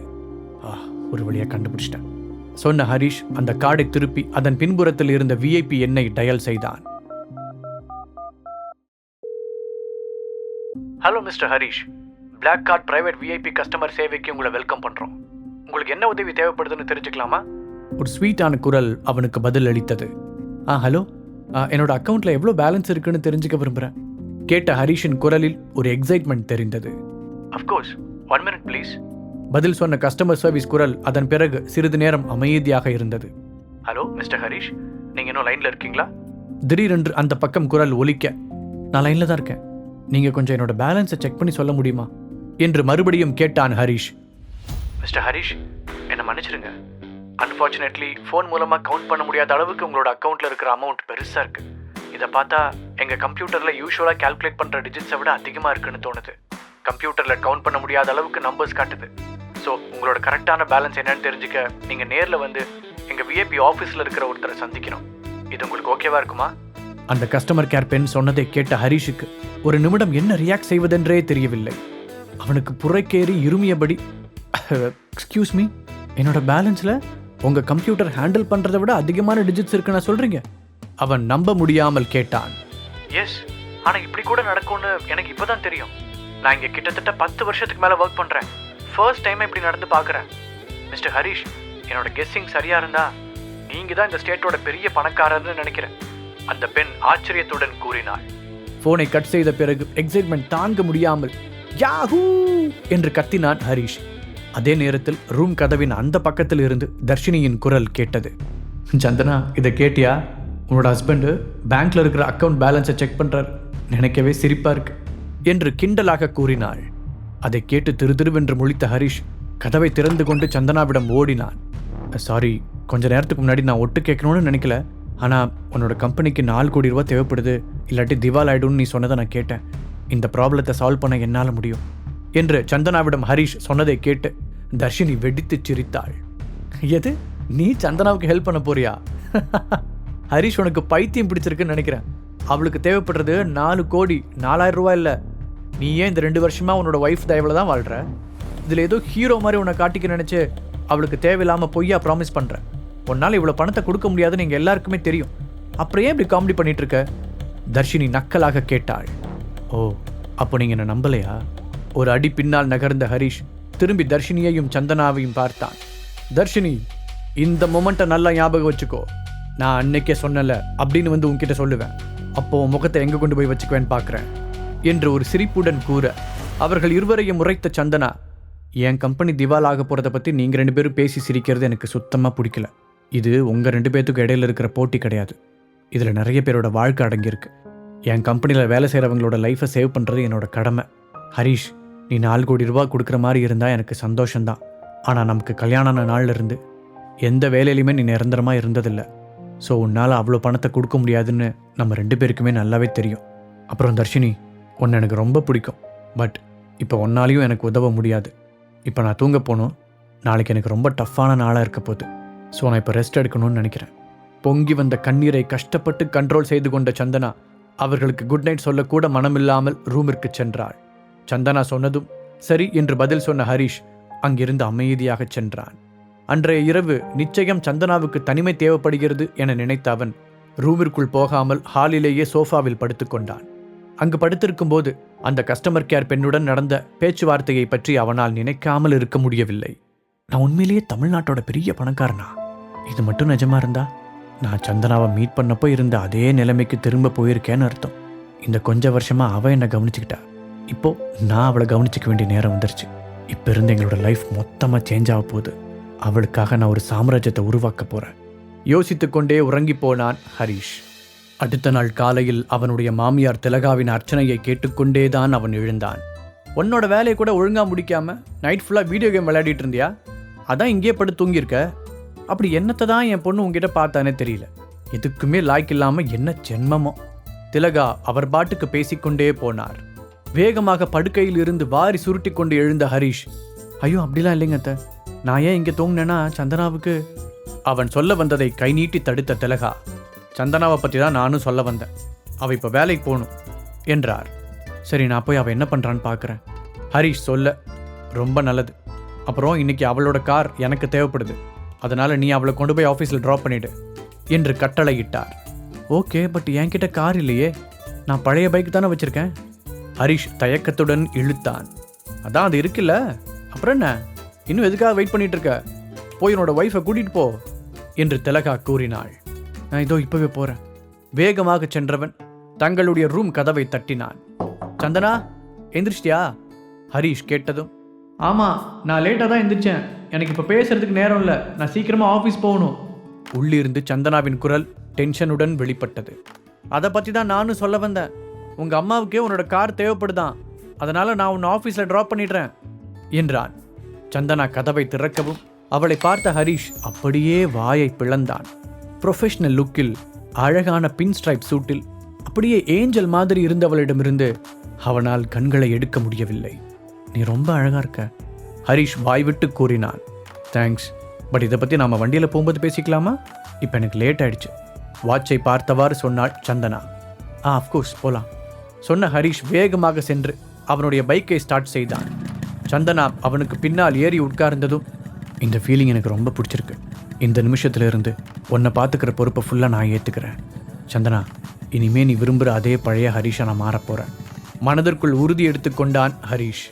டிராஃபிக்கில் நிற்கும் பொழுது சந்தனா அவளுடைய கீழ் உதட்டை கடிப்பதை பார்த்தவன் அவளிடம் திரும்பி, என்னாச்சு சந்தனா, நீ அழகாக இருக்க, பட் நீ ஏதாவது ப்ரெஷரில் இருக்கும்போது தான் உன் உதட்டை கடிப்பேன்னு எனக்கு தெரியும் என்று கேட்டான். ஆமாம் ஹரிஷ், நான் கொஞ்சம் ப்ரெஷரில் தான் இருக்கேன். இன்றைக்கி காலையில் திரும்பவும் நான் ஸ்டேட்மெண்ட் செக் பண்ணேன். நான் பயந்த மாதிரியே தான் நடக்க போகுது.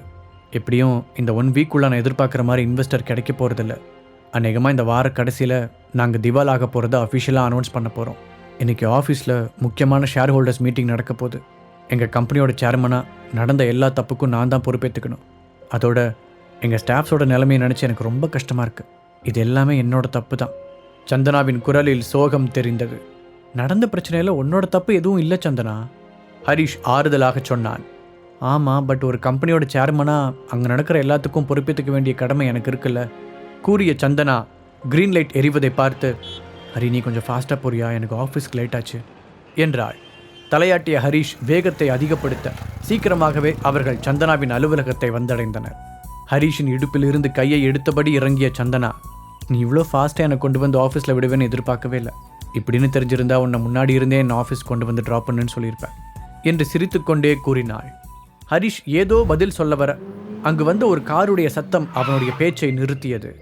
ஹரிஷும் சந்தனாவும் திரும்பி பார்க்க அவர்களுடைய லெஃப்ட் சைடில் ஹரிஷுடைய பழைய பைக்கிற்கு அருகில் ஒரு புத்தம் புதிய BMW கார் வந்து நின்றது. அதன் கதவு திறக்கப்பட்டதும் கோட் சூட் அணிந்த ஒரு உயரமான மனிதன் இறங்கினான். ஹாய் அசோக். காரிலிருந்து இறங்கியவனை பார்த்து ஃப்ரெண்ட்லியாக புன்னகைத்தாள் சந்தனா. ஹரிஷ் இருப்பதையே கண்டுகொள்ளாத அசோக் வேகமாக சந்தனாவிடம் போய் அவளுடைய கையை குலுக்கி அவளை கட்டிப்பிடித்து, குட் மார்னிங் சந்தனா, உன்னை பார்த்ததில் ரொம்ப சந்தோஷம் என்றான். அதன் பிறகு மெதுவாக ஹரிஷ் பக்கம் திரும்பி பார்த்து முகத்தை சுளித்த அசோக், ஏன் சந்தனா, உனக்கு ஒரு நல்ல கேபே கிடைக்கலையா?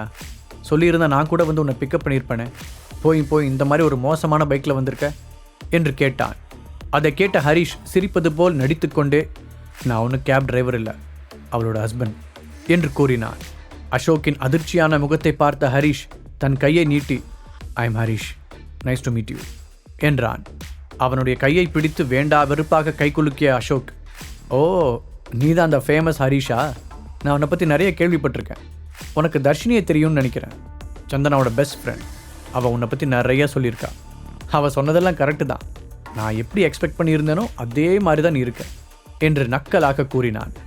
சங்கடத்துடன் தலையசைத்த சந்தனா, அசோக் நீ கொஞ்சம் அளவுக்கு மீறி போகிற மாதிரி தெரியுது என்றாள். நான் சும்மா ஹரிஷ் கூட விளையாண்டேன் சந்தனா, அவர் ஒன்றும் அதை சீரியஸாக எடுத்துக்க மாட்டார் இல்லை ஹரிஷ் என்று ஹரிஷை பார்த்து கேட்டான். தலையாட்டிய ஹரிஷ், ஆமாம் எனக்கும் ஜோக்கர்ஸை பிடிக்கும் என்றான். அவன் சொன்னவுடன் அசோக்கின் முகம் லேசாக மாறியது. சீக்கிரமாகவே தன்னை சமாளித்து கொண்டவன் சந்தனாவை பார்த்து, சந்தனா எல்லாத்த பற்றியும் நான் கேள்விப்பட்டேன், உன்னை நினச்சா எனக்கு ரொம்ப கஷ்டமாக இருக்குது, அதனால் உனக்காக நான் ஒன்று வாங்கிட்டு வந்திருக்கேன் என்று சொல்லிவிட்டு அவனுடைய கார் கதவை திறந்தான். அதிலிருந்து ஒரு கிஃப்ட் பாக்ஸை எடுத்து வந்த அவன் ஒரு வித்தியாசமான சிரிப்புடன் அதை சந்தனாவிடம் கொடுத்தான். ஓப்பன் பண்ணிப்பாரு, உனக்கு ரொம்ப பிடிக்கும்னு நினைக்கிறேன் அசோக் கூற, மறுக்க முடியாமல் அதை வாங்கி பிரித்தாள் சந்தனா. ஓ மை காட், நான் பார்த்ததுலேயே ரொம்ப அழகான நெக்லஸ் இதுதான். அசோக் நீ தேவையில்லாமல் அதிகமாக செலவு பண்ணியிருக்க, இது ரொம்ப காஸ்ட்லியான கிஃப்ட் சந்தனா ஆச்சரியத்துடன் கூறினாள். உனக்கு இது பிடிக்கும்னு எனக்கு நல்லா தெரியும் அசோக் பெருமையாக கூறினான். இதையெல்லாம் பார்த்து கொண்டிருந்த ஹரிஷின் முகம் இறுகியது. நான் சந்தனாவோட கம்பெனியை காப்பாற்ற ஹெல்ப் பண்ண போகிறேன், அதுக்கு முன்னாடி இந்த அசோக்கை கொஞ்சம் கவனிக்கணும். இவனோட மொழியே சரியில்லை, முதல்ல இவனை சந்தனா கிட்ட இருந்து தள்ளி வைக்கணும் என்று முடிவெடுத்தான். ஒரு அழகான பொண்ணுக்கிட்ட தான் இந்த அழகான நெக்லஸும் வந்து சேர்ந்துருக்கு இல்லை ஹரிஷ்? அசோக் சிரித்துக்கொண்டே கேட்டான். அசோக் சந்தனாவுக்கு வாங்கி கொடுத்த நெக்லஸை பார்த்து உதட்டை பிதுக்கினான் ஹரிஷ். நெக்லஸ் முழுக்க நிறைய சின்ன சின்ன கிறிஸ்டல் கற்கள் ஜொலிக்க, நடுவில் இருந்த டாலரில் 3 கேரட் எடை இருக்கும் அளவிற்கு ஒரு பெரிய டைமண்ட் கல் இருந்தது. அதிலிருந்து ஹரிஷால் கண்ணை எடுக்கவே முடியவில்லை. Dream lover நெக்லஸா? ஹரிஷின் வாய் தானாகவே முணுமுணுத்தது. என்ன சொன்ன? அசோக் ஹரிஷை பார்த்து கேட்டான். அதுக்கு வாய்ப்பே இல்லை, இது ஒரிஜினல் ட்ரீம் லவர் நெக்லஸாக இருக்க கண்டிப்பாக சான்ஸே இல்லை. ட்ரீம் லவர் நெக்லஸ் ஃப்ரான்ஸை சேர்ந்த ஒரு ஃபேமஸான ஜுவல்லரி டிசைனரால் செய்யப்பட்டது. அதில் 180 ஹை குவாலிட்டி கிறிஸ்டல் கற்கள், அப்புறம் 3 கேரட்டில் ஒரு பெரிய டைமண்ட் கல் இருக்கும். அந்த நெக்லஸ் உலகத்திலேயே மொத்தம் 10 பீஸ் தான் இருக்குது. அப்புறம் எப்படி இது அதுவாக இருக்கும்? ஹரிஷ் கேள்வி எழுப்பினார். ஆமாம், இது ஒரிஜினல் இல்லை, அதை மாடலாக வச்சு செஞ்ச ஒரு காப்பி கேட் நெக்லஸ். சந்தனா, உனக்கு அந்த ட்ரீம் லவர் நெக்லஸ் எவ்வளோ பிடிக்கும்னு எனக்கு தெரியும். அதே சமயம் அதோட ஒரிஜினல் ஒன்றை வாங்குறது முடியாத காரியங்கிறதுனால ஒரு ஜுவல்லரி ஷாப்பில் சொல்லி 5 lakh rupees செலவு பண்ணி இந்த நெக்லஸை உனக்காக ரெடி பண்ணேன். நீ இன்னும் கொஞ்ச நாள் டைம் கொடுத்தனா, ஒரு நாள் இல்லாட்டி ஒரு நாள் நிச்சயமாக அந்த ஒரிஜினல் ட்ரீம் லவர் நெக்லஸை உனக்காக வாங்கி தருவேன் என்று சபதம் எடுப்பது போல கூறினான் அசோக். அந்த கிஃப்ட் பாக்ஸை மூடி வைத்த சந்தனா, பரவாயில்ல அசோக், உன்னால் ஒரிஜினல் நெக்லஸை வாங்க முடியாதுன்னு எனக்கு தெரியும். என்ன இருந்தாலும் உலகத்தில் 10 பேர்கிட்ட மட்டும்தான் அந்த ட்ரீம் லவர் நெக்லஸ் இருக்கும். 2 வருஷத்துக்கு முன்னாடி ஒரு ஏலத்தில் தன்னோட காதலிக்காக ஒருத்தர் அந்த நெக்லஸை 30 கோடிக்கு ஏலம் எடுத்ததாக கேள்விப்பட்டேன். அதனால் ஒரிஜினல் நெக்லஸை வாங்க முடியலன்னு நீ கவலைப்பட வேண்டாம். அது மட்டும் இல்லாமல் உண்மையிலேயே இது நல்லா இருக்கு, எனக்கு பிடிச்சிருக்கு, ரொம்ப தேங்க்ஸ் என்றாள். சந்தனா சொன்னதை கேட்டதும் அசோக்கின் ஹார்ட் அப்படியே ஸ்தம்பித்தது. என்னது 30 கோடியா? என்னோட மொத்த சொத்து மதிப்பே 35 கோடிக்குள்ளே தானே இருக்கும். கன்ஃபார்மாக என்னால் அதை இவளுக்கு வாங்கித்தரவே முடியாது மனதிற்குள் நினைத்த அசோக், அந்த ட்ரீம் லவர் நெக்லஸ் உண்மையிலேயே ரொம்ப காஸ்ட்லி போல என்று கூறிவிட்டு கஷ்டப்பட்டு சிரித்து வைத்தான். அதற்குள் சந்தனாவிடம் வந்த ஹரிஷ், சந்தனா அந்த நெக்லஸை கொடு, நான் கொண்டு போய் அதை வீட்டில் வைக்கிறேன். உன்னோட ஹஸ்பண்டாக என்னால் செய்ய முடிஞ்ச ஹெல்ப் அதுதான் என்று கேட்க சந்தனாவும் சந்தோஷமாக, ரொம்ப தேங்க்ஸ் ஹரிஷ் என்று சந்தனா நெக்லஸை நீட்ட, ஹரிஷ் அந்த நெக்லஸை வாங்க கை நீட்டினான். ஆனால் அது அவனுடைய கையிலிருந்து நழுவி கீழே விழுந்தது. அதை பார்த்து ஷாக்கான மாதிரி ஹரிஷ் நடிக்க அசோக்கின் முகம் கோபத்தில் சிவந்தது. ஹரிஷ், வேணும்னே தானே நீ அதை கீழே போட்ட. அது சந்தனாவுக்காக நான் கஷ்டப்பட்டு வாங்கினது. ஏன் இப்படி பண்ண என்று அசோக் கத்தினான். அதே நேரத்தில் அவர்களை சுற்றி சந்தனாவுடைய ஆஃபீஸ் ஸ்டாஃப்ஸ் நிறைய பேர் நிற்பதை ஹரிஷ் கவனித்தான். அப்போது ஒரு பெண் இன்னொரு பெண்ணிடம், சந்தனா மேடம் ஏன் இப்படி ஒருத்தனை கல்யாணம் பண்ணாங்கன்னு தெரியல. கண்டிப்பாக அவங்களோட ரேஞ்சுக்கு இவனை விட பெட்டராக ஒருத்தர் அவங்களுக்கு கிடைச்சிருப்பாங்க என்று கிசுகிசுப்பான குரலில் கூறினாள். அது சந்தனாவிற்கும் கேட்டது. இது கண்டிப்பாக ஒரு ஆக்சிடென்ட் தான்னு நம்புகிறேன். ஹரி, நீ ஒன்றும் இதை வேணும்னு செய்யலையே சந்தனா ஹரிஷிடம் கேட்டாள். பதிலுக்கு ஹரிஷும் கோபத்துடன், இப்படி நடந்ததுக்காக கண்டிப்பாக நான் சாரி கேட்க மாட்டேன். சந்தனா, நீ ஒரிஜினல் நெக்லஸுக்கே தகுதியானவ. அந்த அசோக் கொடுக்குற டூப்ளிகேட் நெக்லஸ் எல்லாம் உனக்கு வேண்டாம் என்றான். அங்கே இருந்த ஸ்டாஃப்ஸ் எல்லோரும் ஒருத்தருக்கு ஒருத்தர் கிசுகிசுப்பாக பேசி சிரிப்பதை பார்த்த சந்தனா ஹரிஷுக்கு பக்கத்தில் சென்று, ஹரி ப்ளீஸ், நீ அசோக் கிட்ட சாரி கேளு. இது என்னோட ஆஃபீஸ் பில்டிங். அதோட இன்னைக்கு நான் நிறைய விஷயங்களை சந்திக்க வேண்டியிருக்கு. அதனால் இது ஆக்சிடெண்ட்டாகவே இருந்தாலும் அசோக் கிட்ட ஃபார்மாலிட்டிக்கு ஒரு சாரி கேட்டுரு. என்னோட ஒர்க் பிளேஸில் இந்த மாதிரி ட்ராமாலாம் நடக்கிறத நான் விரும்பலை, அதுவும் முக்கியமாக இந்த டஃப் டைமில் என்று கூறினாள். அவளிடம் மெதுவாக தலையாட்டிய ஹரிஷ் அசோக்கிடம் திரும்பி, என்னோட ஒய்ஃபுக்காக நீங்கள் வாங்கி கொடுத்த அந்த நெக்லஸை நான் கீழே போட்டதுக்கு சாரி என்று ஒரு போலியான மரியாதையுடன் கூறினார். ரொம்ப தேங்க்ஸ் ஹரிஷிடம் சொன்னாள் சந்தனா. பின்பு ஹரிஷ் அசோக் இருவரையும் பொதுவாக பார்த்து, இப்போ எனக்கு லேட் ஆகுது, ஸோ நான் போகணும். 2 பேருக்கும் ரொம்ப தேங்க்ஸ், நான் அப்புறமா அவங்க கூட பேசுகிறேன் என்று கூறிவிட்டு அங்கிருந்து வேகமாக சென்றாள். அவள் லிஃப்டில் ஏறும் வரை பொறுமையாக பார்த்து கொண்டிருந்த ஹரிஷ் அதன் பிறகு கீழே குனிந்து அந்த நெக்லஸை எடுத்து அசோக்கின் மேலே எறிந்தான். அதிர்ச்சியான அசோக் சுதாரித்து அதை பிடிக்கும் முன் அந்த நெக்லஸ் மீண்டும் கீழே விழுந்தது. அதிலிருந்த போலியான டைமண்ட் கல் தனியாக பிரிந்து தரையில் உருண்டு ஓடியது. பின்னால் கத்திக்கொண்டிருந்த அசோக்கை கண்டுகொள்ளாமல் ஹரிஷ் தன்னுடைய பைக்கை எடுக்கச் சென்றான். டேய் நில்லு, நான் கத்துறது உனக்கு கேட்குதுன்னு எனக்கு நல்லா தெரியும். இப்போ நிற்க போறியா இல்லையா? பின்னால் ஓடி வந்து ஹரிஷை பிடித்து நிறுத்தினான் அசோக். இந்த நெக்லஸ் நீ நினைக்கிறத விட அதிகமான வேல்யூ இருக்கிற ஒன்று, அதை போய் நீ உடைச்சிட்ட. பாவம் சந்தனா, அவளுக்கு நல்லதாக ஏதாவது கிடைச்சா அதையும் நீ விட மாட்டல்ல? அசோக் கடுப்பாக கேட்டான். அவனை திரும்பி கண்களில் தீயுடன் முறைத்த ஹரிஷ், உனக்கு 3 விஷயம் சொல்லிக்கிறேன். பாயிண்ட் 1, சந்தனா என்னோட ஒய்ஃப். நீ அவகிட்ட இருந்து தள்ளி இருக்கிறதா உனக்கு நல்லது என்று கூறிவிட்டு அவனுடைய பைக்கை எடுத்தான். பைக்கை ஸ்டார்ட் செய்வதற்கு முன்பு அசோக்கை பார்த்த ஹரிஷ், பாயிண்ட் 2, என்னோட ஒய்ஃபுக்கு கிஃப்ட் வாங்கி கொடுக்கறது என்னோட வேலை. அதனால் இன்னைக்கு நைட் நான் உண்மையான ட்ரீம் லவர் நெக்லஸை என்னோட ஒய்ஃபுக்கு வாங்கி தரப்போகிறேன். என்னோட ஒய்ஃப் கண்டிப்பாக ஒரிஜினலுக்கு தகுதியானவ. அது அவளோட புருஷன் நான் தான் வாங்கி தருவேன், நீ வாங்கி தரணும்னு அவசியம் இல்லை. அழுத்தம் திருத்தமாக சொன்னவன், பாயிண்ட் 3, நீ கொஞ்சம் நகரு, வெளியே போகிற வழியை அடைச்சிட்டு நிற்கிற என்று அலட்சியமாக கூறினான். நல்ல கனவுக்காங்கிற, உன்னால் உருப்படியாக ஒரு கார் கூட வாங்க முடியல, நீ அவளுக்காக 30 கோடி ரூபா நெக்லஸை வாங்கி தர போறியா? நீயே ஒரு பெரிய லூசர். பைக்கில் செல்லும் ஹரிஷின் முதுகை பார்த்து கத்திய அசோக் குனிந்து ஒரு கல்லை எடுத்தான். அதை வேகமாக ஹரிஷின் பைக்கை குறிவைத்து எறிய அது பைக்கின் பின்புறத்தை தாக்கியது. எப்படியோ பைக்கின் லைட்டை உடைத்து விட்டதை நினைத்து திருப்தியாக சிரித்து கொண்டான் அசோக். இதனால் கூடிய விரைவில் அவனுடைய வாழ்க்கையில் எரியும் வெளிச்சம் நொறுங்க போவதை அப்போது அவன் அறியவில்லை. சந்தனாவின் ஆபீஸில் வேலை செய்யும் சிலர் ஹரிஷ் உடைந்து போன பைக்கை ஓட்டிச் செல்வதை போட்டோ எடுத்து வைத்தனர்.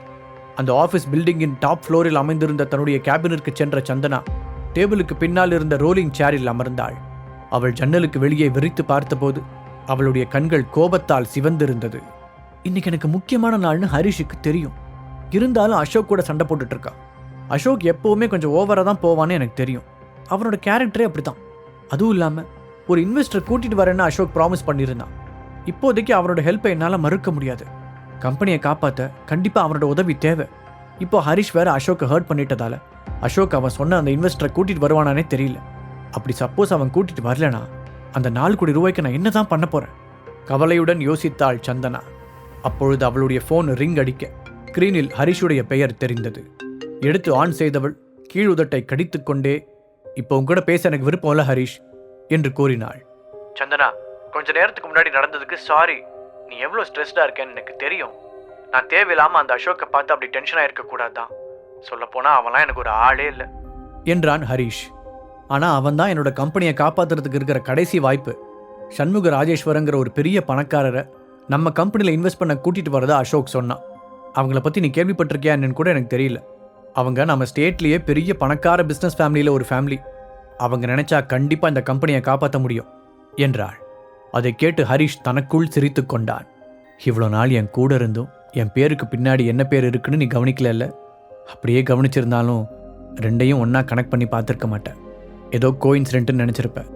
ஆனால் சந்தனா, நீ ஒரு விஷயத்தை கரெக்டாக சொன்ன. என்னதான் ராஜேஸ்வர் குடும்பம் திவாலாக போகிறதா இருந்தாலும் அந்த குடும்பத்தில் ஒருத்தன் தான் இன்றைக்கி இந்த ஸ்டேட்டோட நம்பர் 1 பணக்காரன். அவன் தான் இன்றைக்கி அவளோட கம்பெனியை காப்பாற்ற போகிறான். அந்த ஒருத்தன் நான் தான்னு உன்கிட்ட இப்போ உண்மையை சொல்ல முடியாது. நான் என்னோட ஒரிஜினல் பேக்ரவுண்டை பற்றி ரொம்ப நாளாக உன்கிட்ட போய் சொல்லிட்டேன். உன்கிட்ட எல்லா உண்மையையும் சொல்கிறதுக்கு சீக்கிரமே ஒரு சந்தர்ப்பத்தை உருவாக்கணும். இல்லாட்டி நான் உன்னை மொத்தமாக இழக்கிறதுக்கு கூட வாய்ப்பு இருக்குது. மனதிற்குள் நினைத்தான் ஹரிஷ். சந்தனா, சீக்கிரமே எல்லாமே சரியாயிடும்னு நான் உனக்கு ப்ராமிஸ் பண்ணுறேன். இப்போ நீ பிஸியாக இருக்கேன்னு எனக்கு நல்லா தெரியும். ஸோ நான் உன்னை டிஸ்டர்ப் பண்ண விரும்பலை. ஆனால் நான் உன்கிட்ட ஒன்று மட்டும் சொல்ல விரும்புகிறேன். ஐ லவ் யூ சந்தனா என்றான். சந்தனாவின் கண்களில் அவளையும் அறியாமல் கண்ணீர் வழிய, எனக்கு தெரியும் என்று பதிலளித்தாள். ஃபோனை கட் செய்த ஹரிஷ், சந்தனாவை திரும்பவும் பழைய மாதிரியே என்னை லவ் பண்ண வைக்க போகிறேன். இது கண்டிப்பாக அவளோட தப்பு இல்லை, என்னோட தப்பு தான். எல்லாத்தையும் இழந்துட்டோங்கிற கவலையில் நான் என்னையே மறந்துட்டேன். ஆனால் நான் இதுக்கு மேலே அப்படி இருக்க போகிறதில்ல. சந்தனாவுக்கு தகுதியானவனா என்னை நானே உருவாக்கிக்க போகிறேன். முடிவு செய்தவன் ஆழ்ந்த மூச்சை எடுத்துவிட்டு அவனுடைய ஃபோனில் 2 ஆண்டுகளுக்கு முன்பாக அவனை வீட்டை விட்டு துரத்தியவரின் எண்ணை அழுத்தினான். நீ கால் பண்ணுவேன்னு எனக்கு நல்லாவே தெரியும். ஒரு வயதானவரின் கம்பீரமான குரல் அந்த பக்கம் கேட்டது. ஹாய் தாத்தா, சும்மா ஃபார்மாலிட்டிக்கு எதையாவது பேசி டைமை வேஸ்ட் பண்ண வேண்டாம். ராஜேஸ்வரன் ஃபேமிலியோட பிரச்சனையை தீர்க்க என்கிட்ட இருக்கிற பணத்தை வச்சு ஹெல்ப் பண்ண முடியும்னு சொல்கிறதுக்காக தான் நான் கூப்பிட்டேன். ஆனால் அதுக்கு முன்னாடி என்கிட்ட 2 கண்டிஷன்ஸ் இருக்குது. ஃபர்ஸ்ட், இன்றைக்கி நைட் 6 மணிக்கு முன்னாடி நீங்கள் எனக்கு ஒரு ட்ரீம் லவர் நெக்லஸை வாங்கி தரணும். 2வது கண்டிஷன், நான் சொல்கிற அசோக்னு ஒருத்தனோட பிஸ்னஸை உரு தெரியாமல் அழிக்கணும் என்றான்.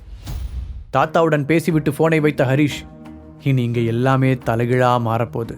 இப்போ தான் என்னோட ஆட்டத்தை ஆரம்பிச்சிருக்கேன், இனிதான் இருக்க வேடிக்கையே என்று தனக்குள் நினைத்து கொண்டான். அப்போது சந்தனாவிடமிருந்து அவனுக்கு ஒரு மெசேஜ் வந்தது. அதில், கொஞ்ச நேரத்துக்கு முன்னாடி நான் உங்ககிட்ட அப்படி பேசினதுக்காக சாரி. சீக்கிரமே நமக்குள்ளே எல்லாமே பழைய மாதிரி ஆகணும்னு ஆசைப்பட்றேன். அதுக்கு முன்னாடி இன்றைக்கி நைட் எங்கள் ஃபேமிலியோட கெட் டுகெதர் இருக்கிறத உனக்கு ஞாபகப்படுத்தலான்னு தான் மெசேஜ் பண்ணேன். அந்த பார்ட்டிக்கு போட்டுட்டு வர ஏதாவது நல்லதாக ஒரு ட்ரெஸ் எடுத்துக்க முடியுமா? என்னோடய ஃபேமிலி பற்றி உனக்கே நல்லா தெரியும். ஏற்கனவே என் வேலையை பற்றி வேற அவங்கக்கிட்ட இருந்து நிறைய ப்ரெஷர். அவங்கக்கிட்ட நீ ஒரு நல்ல இம்ப்ரெஷன் ஏற்படுத்தினேன்னா அது எனக்கு ரொம்ப ஹெல்ப்ஃபுல்லாக இருக்கும் என்று இருந்தது. அதை பார்த்து சிரித்த ஹரிஷ், கண்டிப்பாக உனக்காக நான் என்ன வேணால் செய்வேன். நீ வேணா பாரு, ப்ராமிஸாக இன்றைக்கி நீயும் உன் ஃபேமிலியும் பெருமைப்படுற மாதிரி தான் நான் நடந்துக்க போகிறேன். லவ் யூ என்று பதில் மெசேஜ் டைப் செய்து அனுப்பினான். அவ்வளவு நேரம் தன்னுடைய பைக்கிலேயே உட்கார்ந்திருந்த ஹரிஷ் ஹெல்மெட்டை கழட்டிவிட்டு தனக்கு முன்னால் இருந்த பில்டிங்கை பார்த்தான். இந்த ஊரிலேயே மிகவும் ரிச்சான ஏரியாவில் அந்த காஸ்ட்லியான பில்டிங் இருந்தது. அதை பில்டிங் என்று சொல்வதை விட பேலஸ் என்று கூறுவது பொருத்தமாக இருக்கும். சில நிமிடங்களுக்கு பிறகு ஹரிஷ் அந்த பேலஸின் உள்ளே தன் தாத்தா பயன்படுத்தும் அறையில் அமர்ந்திருந்தான். ஹரிஷ் அவனுக்கு ஆப்போசிட் சைடில் நின்றிருந்த ஹரிஷின் சித்தப்பா ஆனந்த், உன் தாத்தாவால் இங்கே வர முடியல, அதனால் அவருக்கு பதிலாக என்ன அனுப்பி வச்சிருக்காரு என்று அவனிடம் சொல்லிக் கொண்டிருந்தார். அப்படியே முன்னால் வந்து அவர் ஹரிஷை அணைக்க அவன் அசையாமல் அப்படியே உட்கார்ந்திருந்தான். உன்னை பார்த்ததில் ரொம்ப சந்தோஷம் ஹரிஷ். இந்த கொஞ்ச வருஷத்தில் நீ ஆளே மாறி போன மாதிரி இருக்க. இந்த ஃப்ரீடமான லைஃப்பை நீ நல்லா என்ஜாய் பண்ணியிருப்ப போல என்று ஆனந்த் கூற அவரை ஒரு ஷார்ப்பான பார்வை பார்த்த ஹரிஷ், ஓ, என்னை வீட்டை விட்டு துரத்தி அனுப்புனது இப்போ ஃப்ரீடமான லைஃப் ஆயிடுச்சா என்று கிண்டலாக கேட்டான். ஹரிஷ், நான் அந்த அர்த்தத்தில் சொல்லலை. அப்புறம் அன்னைக்கு அப்படி நடக்கும்னு நானும் எதிர்பார்க்கல. அது அவர் தொடர்ந்து ஏதோ சொல்ல போக குறுக்கிட்ட ஹரிஷ், சித்தப்பா, நான் பாஸ்ட்டை பற்றி ஆர்கியூ பண்ணுறதுக்காக இங்கே வரல. ஸோ டேரெக்டாக பாயிண்ட்டுக்கு வருவோமா? ராஜேஸ்வரன் குடும்பத்துக்கு எவ்வளோ பணம் தேவை என்றான். அவர்களின் ஃபேமிலி பிஸ்னஸை பொறுப்பெடுத்து நடத்தும் ஆனந்த், அது ஒன்றும் ரொம்ப பெரிய அமௌண்ட் இல்லை என்று இழுத்தார். அதை கேட்டு புருவங்களை உயர்த்தி ஆச்சரியமாக பார்த்த ஹரிஷ், பெரிய அமௌண்ட் இல்லைனா நீங்கள் என்ன தேடி வரணும்னு அவசியம் இல்லையே. சரி, உங்களோட டிக்ஷனரியில் அந்த சின்ன அமௌண்ட் எவ்வளோனாவது சொல்லுங்கள் என்று கேட்டான். 8000 கோடி தயக்கத்துடன் ஆனந்த் கூறினார். ஓ, 8000 கோடி இப்போ பெரிய அமௌண்ட் இல்லையா? அதை விட கம்மியான அமௌண்ட்டை இன்வெஸ்ட் பண்ணதுக்காக தானே என்னை வீட்டை விட்டே துரத்துனீங்க, அது ஞாபகம் இருக்கா? சிரித்துக்கொண்டே நக்கலாக கேட்டான் ஹரிஷ். ஆமாம், நாங்கள் தான் தப்பு பண்ணிட்டோம். நாங்கள் மோசம்னு நினச்ச இன்வெஸ்ட்மெண்ட்டு தான் இன்றைக்கி எங்களை காப்பாற்றும்னு நாங்கள் எதிர்பார்க்கவே இல்லை. சரி, நீ என்ன சொல்கிற? 8000 கோடி எங்களுக்கு கொடுத்து ஹெல்ப் பண்ண முடியுமா என்றவரை நிமிர்ந்து பார்த்தவன் இருக்கையிலிருந்து எழுந்தான். சித்தப்பா, எனக்கு கொஞ்சம் முக்கியமான வேலை ஒன்று இருக்குது, இப்போ தான் ஞாபகம் வந்துச்சு, நான் கிளம்புறேன் என்றான். அவனை கை நீட்டி தடுத்த ஆனந்த், அந்த அமௌண்ட்டை மட்டும் நீ இப்போ தரலனா ராஜேஸ்வரன் குடும்பமே அழிஞ்சு போயிடும் ஹரிஷ். ப்ளீஸ், நான் உன்னை கெஞ்சி கேட்டுக்கிறேன். உன்னால் மட்டும்தான் நம்மளோட சாம்ராஜ்யத்தை காப்பாற்ற முடியும். நீ போட்ட கண்டிஷன்ஸை முடிக்க சொல்லி நான் ஏற்கனவே என் ஆளுங்கிட்ட சொல்லிட்டேன். ஸோ இப்போ நீ இதிலிருந்து பின்வாங்க முடியாது. இதுக்காக நீ என்ன கேட்டாலும் நாங்கள் செய்ய தயாராக இருக்கோம் என்று அவசரமாக கூறினார். சிறிது நேரம் அவரை அமைதியாக பார்த்த ஹரிஷ், எனக்கும் இந்த குடும்பத்துக்கு ஹெல்ப் பண்ணக்கூடாதுன்னெலாம் எதுவும் இல்லை சித்தப்பா. ஃப்ராங்காக சொல்லணும்னா 8,000 crore ரொம்ப பெரிய அமௌண்ட். இப்போ என்கிட்ட அவ்வளோ அமௌண்ட் இருக்கிறதா எனக்கு தோணலை. அப்புறம் எப்படி அதை நான் உங்களுக்கு கொடுக்க முடியும் என்று கேட்டான். ஹரிஷ், நீ இவ்வளோ மோசமாக எங்களை பழி வாங்கணும்னு நினைக்கிற? உன்னோட ஸ்டாக்ஸோட வேல்யூவை நீ இன்னும் செக் பண்ணி பார்க்கலையா? நடிக்காத ஹரிஷ். பென்குயின் கம்பெனியில் நீ இன்வெஸ்ட் பண்ணி வாங்கின 20% ஸ்டாக்ஸோட வேல்யூ இன்னைக்கு 9,300 crores. இப்போ நம்ம பேசிகிட்டு இருக்கிற இந்த நிமிஷத்தில் கூட வேல்யூ அதிகமாகிட்டே போகுது. இந்த விஷயம் மற்றவங்களுக்கு வேணால் தெரியாமல் இருக்கலாம், எனக்கும் உங்கள் தாத்தாவுக்கு நல்லாவே தெரியும் என்று கோபமாக பேசிய ஆனந்த் சிறிது இடைவெளி விட்டு தனது குரலை மென்மையாக்கி கொண்டார். ஹரிஷ், நீ கொஞ்சம் மனசாட்சியோட யோசிச்சுப்பாரு. ராஜேஸ்வரன் குடும்பத்தில் நீயும் ஒரு ஆளுங்கிறத மறந்துடாத. நம்ம ஃபேமிலியை பாதுகாக்க வேண்டிய கடமை உனக்கும் இருக்கு. அவனை கன்வின்ஸ் செய்வதற்காக ஏதேதோ சொன்னார். ஆனந்த் சொன்ன தொகையை கேட்டதும் ஹரிஷ் தன்னுடைய ஹார்ட் பீட் வெளியே கேட்பதை உணர்ந்தான். என்கிட்ட 9,000 crores இருக்கா? இன்னைக்கு காலையில் வரைக்கும் என்கிட்ட மொத்தமாக 5,000 ரூபா கூட இல்லை. ஆனால் இப்போது நான் 9,000 கோடி ரூபாய்க்கு அதிபதி. இதை வச்சு என்னால் எவ்வளோ பெரிய சாம்ராஜ்யத்தை வேணாலும் உருவாக்க முடியும் நினைத்த ஹரிஷ் அவனுடைய சித்தப்பாவை நேராக பார்த்தான். சித்தப்பா, 2 வருஷத்துக்கு முன்னாடி தாத்தா என்னை குடும்பத்திலேருந்து வெளியே போன்னு சொன்னப்போ யாருக்குமே நான் இந்த குடும்பத்தை ஆளுங்கிறது ஞாபகத்துக்கு வரலையே. அப்போ நான் மட்டும் ஏன் அதை பற்றி யோசிக்கணும் என்ற ஹரிஷின் கேள்விக்கு ஆனந்தால் பதிலளிக்க முடியவில்லை. எனக்கு இப்போ ஒரு ஒய்ஃப் இருக்கா, அது உங்களுக்கு தெரியுமா? நீங்களாம் என்னை வீட்டை விட்டு துரத்த முடிவு பண்ண அதே நாளில் தான் எனக்கு நிச்சயமாச்சு. நான் இப்போ வேற ஒரு குடும்பத்தோட மருமகன். அப்படி இருக்கும்போது ஏன் என்னோட விசுவாசத்தை அவங்கள விட்டுட்டு உங்ககிட்ட காட்டணும்? ஆவேசமாக கேட்ட ஹரிஷ், இப்போ கூட இந்த ஃபேமிலி திவாலாகிற நிலைமைக்கு போகலைன்னா நீங்களாம் என்னை பற்றி நினச்சிருக்க கூட மாட்டீங்க. இவ்வளோ நாள் நான் உயிரோடு இருக்கேனா செத்துட்டனாங்கிறத பற்றி கூட நீங்கள் யாரும் கவலைப்படலை. அப்புறம் நான் மட்டும் ஏன் உங்களுக்காக கவலைப்படணும் என்றார். சில நொடிகள் மௌனமாக இருந்த ஆனந்த், ஹரிஷ், நாங்கள் செஞ்சது பெரிய தப்பு தான். நம்ம மொத்த குடும்பத்து சார்பாகவும் நான் உங்ககிட்ட மன்னிப்பு கேட்டுக்கிறேன். இப்போ அதெல்லாம் கொஞ்சம் தள்ளி வச்சுட்டு ப்ளீஸ் நம்ம குடும்பத்துக்காக இந்த உதவியை பண்ணு. இப்போ நீ மட்டும் இதை பண்ணலைன்னா ராஜேஸ்வரன் வம்சமே இருந்த இடம் தெரியாமல் அழிஞ்சு போயிடும். கெஞ்சுவது போல் கேட்டவர் ஹரிஷின் முகம் இழகாமல் இருப்பதை கவனித்தார். ஏதோ ஒரு முக்கியமான முடிவை எடுப்பது போல அமைதியாக சில நிமிடங்கள் யோசித்த ஆனந்த் பின்பு ஹரிஷை பார்த்தார். ஹரிஷ், நீ மட்டும் எங்களுக்கு ஹெல்ப் பண்ணேன்னா உன்னை நம்ம தியானா மீடியா கம்பெனியோட பிரசிடெண்ட்டாக மாற்றுறேன். எல்லா ஃபார்மாலிட்டிஸையும் முடிக்க எனக்கு ஒரு நாள் தேவைப்படும். நாளைக்கு நீ உன்னோட பொசிஷனில் வந்து உட்காரலாம். நாளைக்கு இதே நேரத்தில் உன்கிட்ட ஒரு சொந்த கம்பெனி இருக்கும் என்று அவசரமாக கூறினார். அவரை பார்த்து சிரித்த ஹரிஷ், தியானா மீடியா நம்ம அகிலா சித்தியோடது தானே? உங்களோட நன்மைக்காக மற்றவங்களோட பொருளை தூக்கி கொடுக்கறது உங்களுக்கு ரொம்ப ஈஸியாக இருக்குல்ல என்று கேட்டான். ஃபேமிலியை காப்பாற்றுறதுக்காக அவள் கண்டிப்பாக இதை செய்வாள். தியானா மீடியா நம்ம ஃபேமிலி பிஸ்னஸ்லேயே அதிகமான ப்ராஃபிட் இருக்கிற கம்பெனி. அது மட்டும் இல்லாமல் நம்ம நாட்டிலேயே ரொம்ப சக்ஸஸ்ஃபுல்லான என்டர்டெயின்மெண்ட் கம்பெனியும் கூட. இனி அது மொத்தமாக உனக்கு சொந்தமானதாக இருக்கும். அவர் ஹரிஷுக்கு ஆசை காட்டினார். அதை கேட்டு பற்களை கடித்த ஹரிஷ், சரி சித்தப்பா, இந்த டீல் நான் அக்செப்ட் பண்ணிக்கிறேன். நான் உருவாக்க போகிற என்னோட சொந்த சாம்ராஜ்யத்துக்கு இந்த தியானா என்டர்டெயின்மெண்ட் முதல் படிக்கலாக இருக்கட்டும். அப்புறம் எனக்கு ஒரு முக்கியமான வேலை இருக்குன்னு நான் முன்னாடி சொன்னது பொய்யில்லை. ஸோ நான் இப்போ அவசரமாக கிளம்பி ஆகணும் என்று கூறிவிட்டு அங்கிருந்து வெளியேற முயற்சித்தான். ஒரு நிமிஷம் அவனை தடுத்து நிறுத்திய சித்தப்பா, அப்படின்னா நீ எங்களுக்கு என்று கேள்விக்குறியுடன் அவனை பார்த்தார். ஆமாம், நான் என்னோட பணத்தை கொடுத்து இந்த குடும்பத்தை காப்பாற்றலான்னு முடிவு பண்ணிட்டேன். இப்போவாவது பணத்தை விட குடும்பம் தான் முக்கியன்றது உங்கள் எல்லாருக்குமே புரியும் நம்புகிறேன் அழுத்தமாக கூறினான் ஹரிஷ். உனக்கு நாங்கள் இவ்வளோ பெரிய தப்பு பண்ணதுக்கப்புறமும் நீ எங்களுக்கு ஹெல்ப் பண்ண முன் வர்றது உண்மையிலேயே ரொம்ப பெரிய விஷயம். இதை நம்ம குடும்பத்தையே ஒரு பெரிய அழிவிலிருந்து காப்பாற்ற போகுது. ரொம்ப தேங்க்ஸ் ஹரிஷ் என்று மனதார நன்றி கூறினார் ஆனந்த். அவர்கள் குடும்பத்திற்கு சொந்தமான அந்த மாளிகையிலிருந்து வெளியே வந்த ஹரிஷ் வாட்சை பார்த்தவன், அடடா, எங்கள் காலேஜ் ரீயூனியன் மீட்டுக்கு போகிறதுக்கு டைம் ஆயிடுச்சே என்று நினைத்தவாறு பைக்கை எடுத்துக்கொண்டு அவசரமாக கிளம்பினார். நாங்கள் டிகிரியை கம்ப்ளீட் பண்ணதுக்கப்புறம் இப்போ தான் ஃபர்ஸ்ட் டைமாக ஒன்றா மீட் பண்ண போகிறோம். இடையில பல வருஷம் ஓடிப்போச்சு.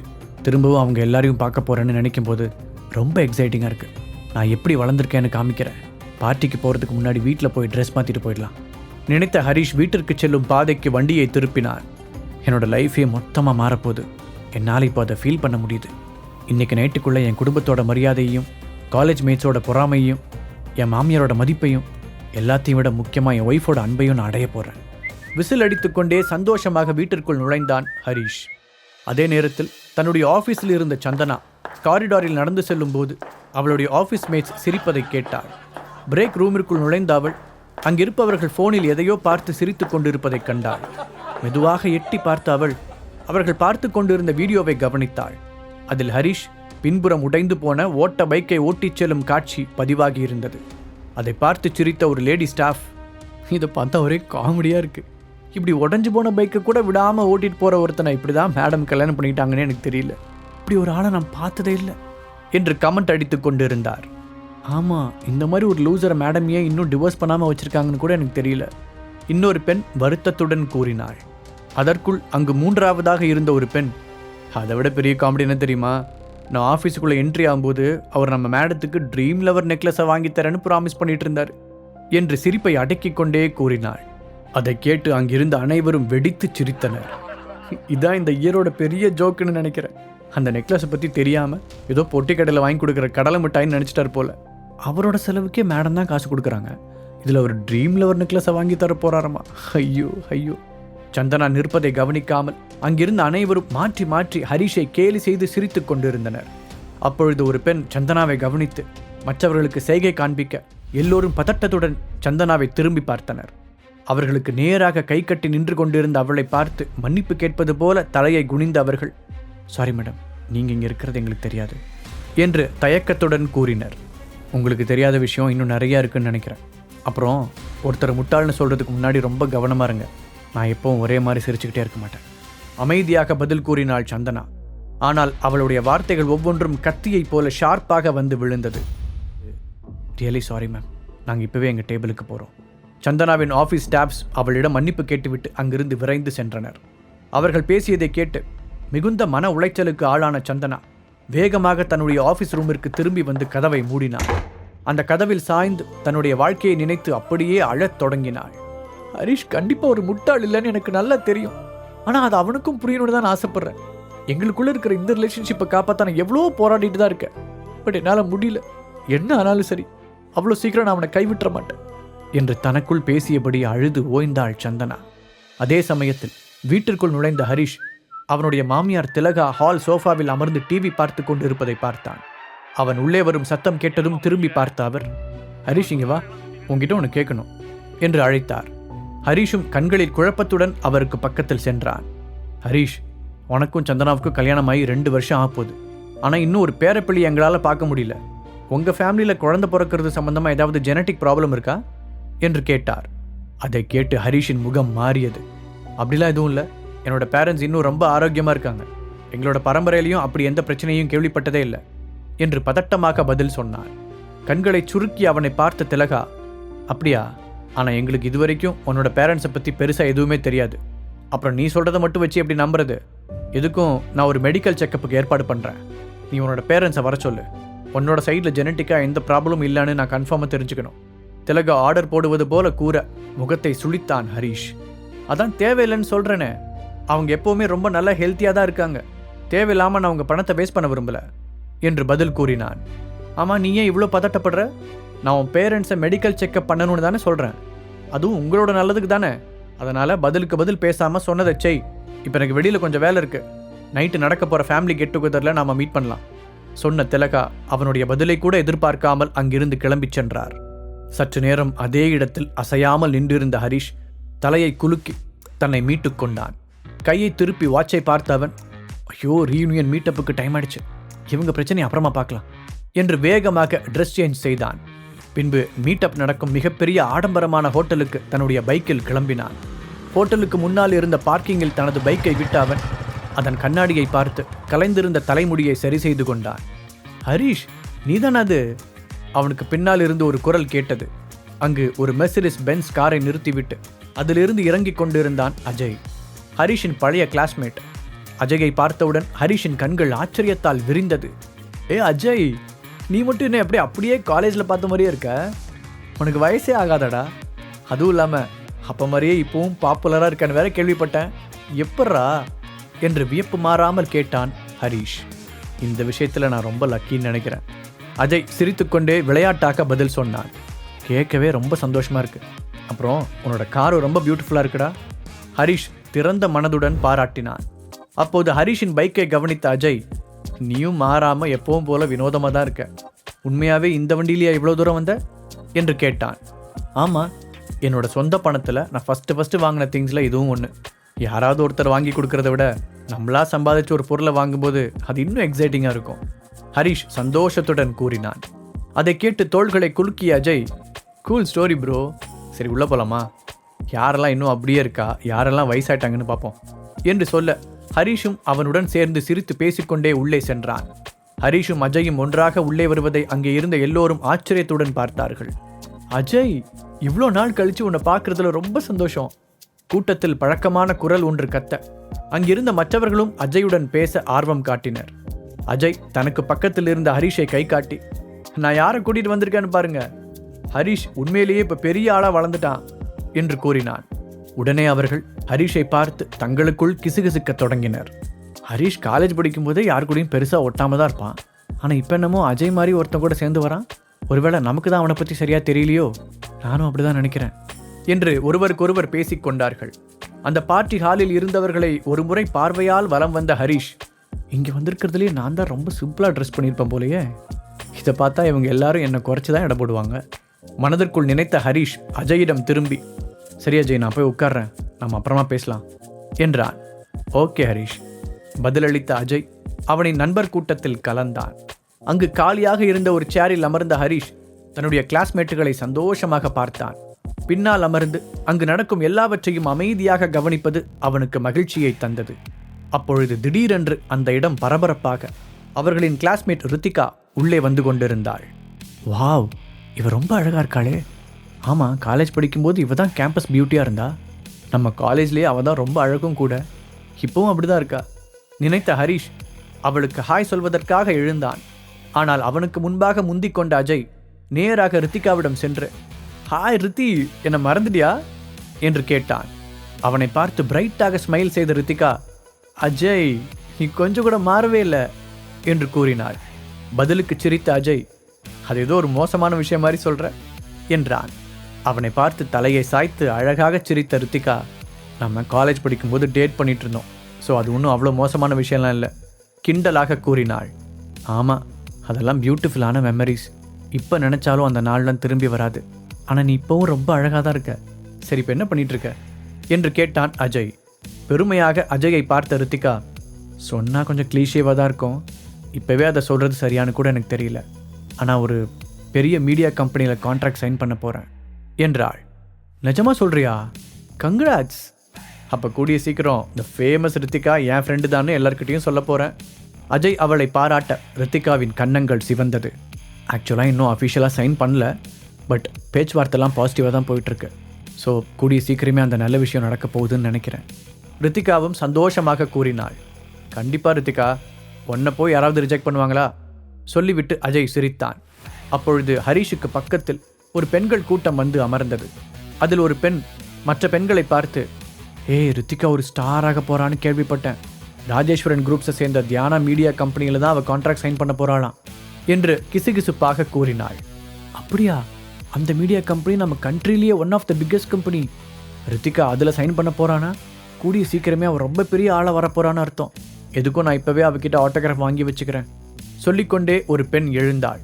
அதை பார்த்த மற்ற பெண்களும், இது நல்ல ஐடியாவாக இருக்கே, இப்போவே அவகிட்ட ஆட்டோகிராஃப் வாங்கி வச்சுக்கிட்டா பின்னாடி அது ஒர்த்தா கூட ஆகலாம். அந்த 3 பெண்களும் எழுந்து ரித்திகாவின் அருகில் சென்றனர். ரித்திகா, எங்களுக்கு உன்னோட ஆட்டோகிராஃப் வேணும் அவர்கள் கேட்க ரித்திகாவும் சிரித்துக்கொண்டே அவர்களுடன் உரையாடினாள். இதையெல்லாம் பார்த்த ஹரிஷ், உண்மையிலேயே இது ரித்திகாவுக்கு ஏற்ற ஜாப் தான். சின்ன வயசுல இருந்து அவளோட கனவை விடாமல் வச்சுக்கிறதுக்கு நான் ரொம்ப சந்தோஷப்படுறேன். நிஜமாவே தியானா மீடியா கூட தான் அவள் சைன் பண்ண போகிறான்னா அவளை பற்றி நாம் இன்னும் கொஞ்சம் நல்லா தெரிஞ்சுக்கணும். எப்படி இருந்தாலும் நாளைக்கு மார்னிங்லேருந்து நான் தான் அந்த கம்பெனியோட அஃபிஷியல் ஓனர். அப்படி இருக்கும்போது என்னோட கிளைண்ட்ஸோட ஒரு நல்ல ரிலேஷன்ஷிப்பை பில்ட் பண்ணுறது கம்பெனியை ஸ்மூத்தாக நடத்த ஹெல்ப்ஃபுல்லாக இருக்கும்ல. ஏன்னா அவன் யோசித்து கொண்டு இருக்கும் போதே ரித்திகாவும் அஜயும் ஹரிஷுக்கு சற்று தொலைவில் வந்து அமர்ந்தனர். தனக்கு ரைட் சைடில் சற்று தூரத்தில் அமர்ந்திருந்த ரித்திகாவை பார்த்த ஹரிஷின் முகம் மலர்ந்தது. நம்ம தான் அந்த கம்பெனியோட ஓனருங்கிற விஷயத்த இவகிட்ட சொல்லலாமா? எப்படி பார்த்தாலும் நாங்கள் சேர்ந்து தான் ஒர்க் பண்ண போகிறோம். ஸோ ஃபர்ஸ்ட் அவ கூட நான் ஒரு ஃப்ரெண்ட்ஷிப் உருவாக்கிக்கணும். ரித்திகாவின் அழகான கண்களை பார்த்து கொண்டே முடிவெடுத்தான் ஹரிஷ். த ஃபேமஸ் தியானா மீடியா கம்பெனியை இனிமேல் தான் நடத்தப் போகிறேன் என்பதை நினைத்து ஹரிஷுக்கு எக்ஸைட்டிங்காக இருந்தது. அதிலும் அவனுடைய பழைய கிளாஸ்மேட் ரித்திகா அங்கு இணைந்து பணிபுரிய போவதை அறிந்ததும் உற்சாகமாக உணர்ந்தான். அதனால் அதை பற்றி அவளுடன் பேசலாம் என்று ரித்திகாவிற்கு லெஃப்ட் சைடில் காலியாக கிடந்த சேரில் உட்கார போனான் ஹரிஷ். அப்போது, சாரி, இந்த சீட்டை என்னோட பெஞ்ச்மேட் ஜெசிகாவுக்காக ரிசர்வ் பண்ணி வச்சிருக்கேன் என்று அவன் முகத்தை கூட பார்க்காமல் கூறினாள் ரித்திகா. ஆனால் ஜெசிகா ஆல்ரெடி அங்கே உட்கார்ந்திருக்காளே.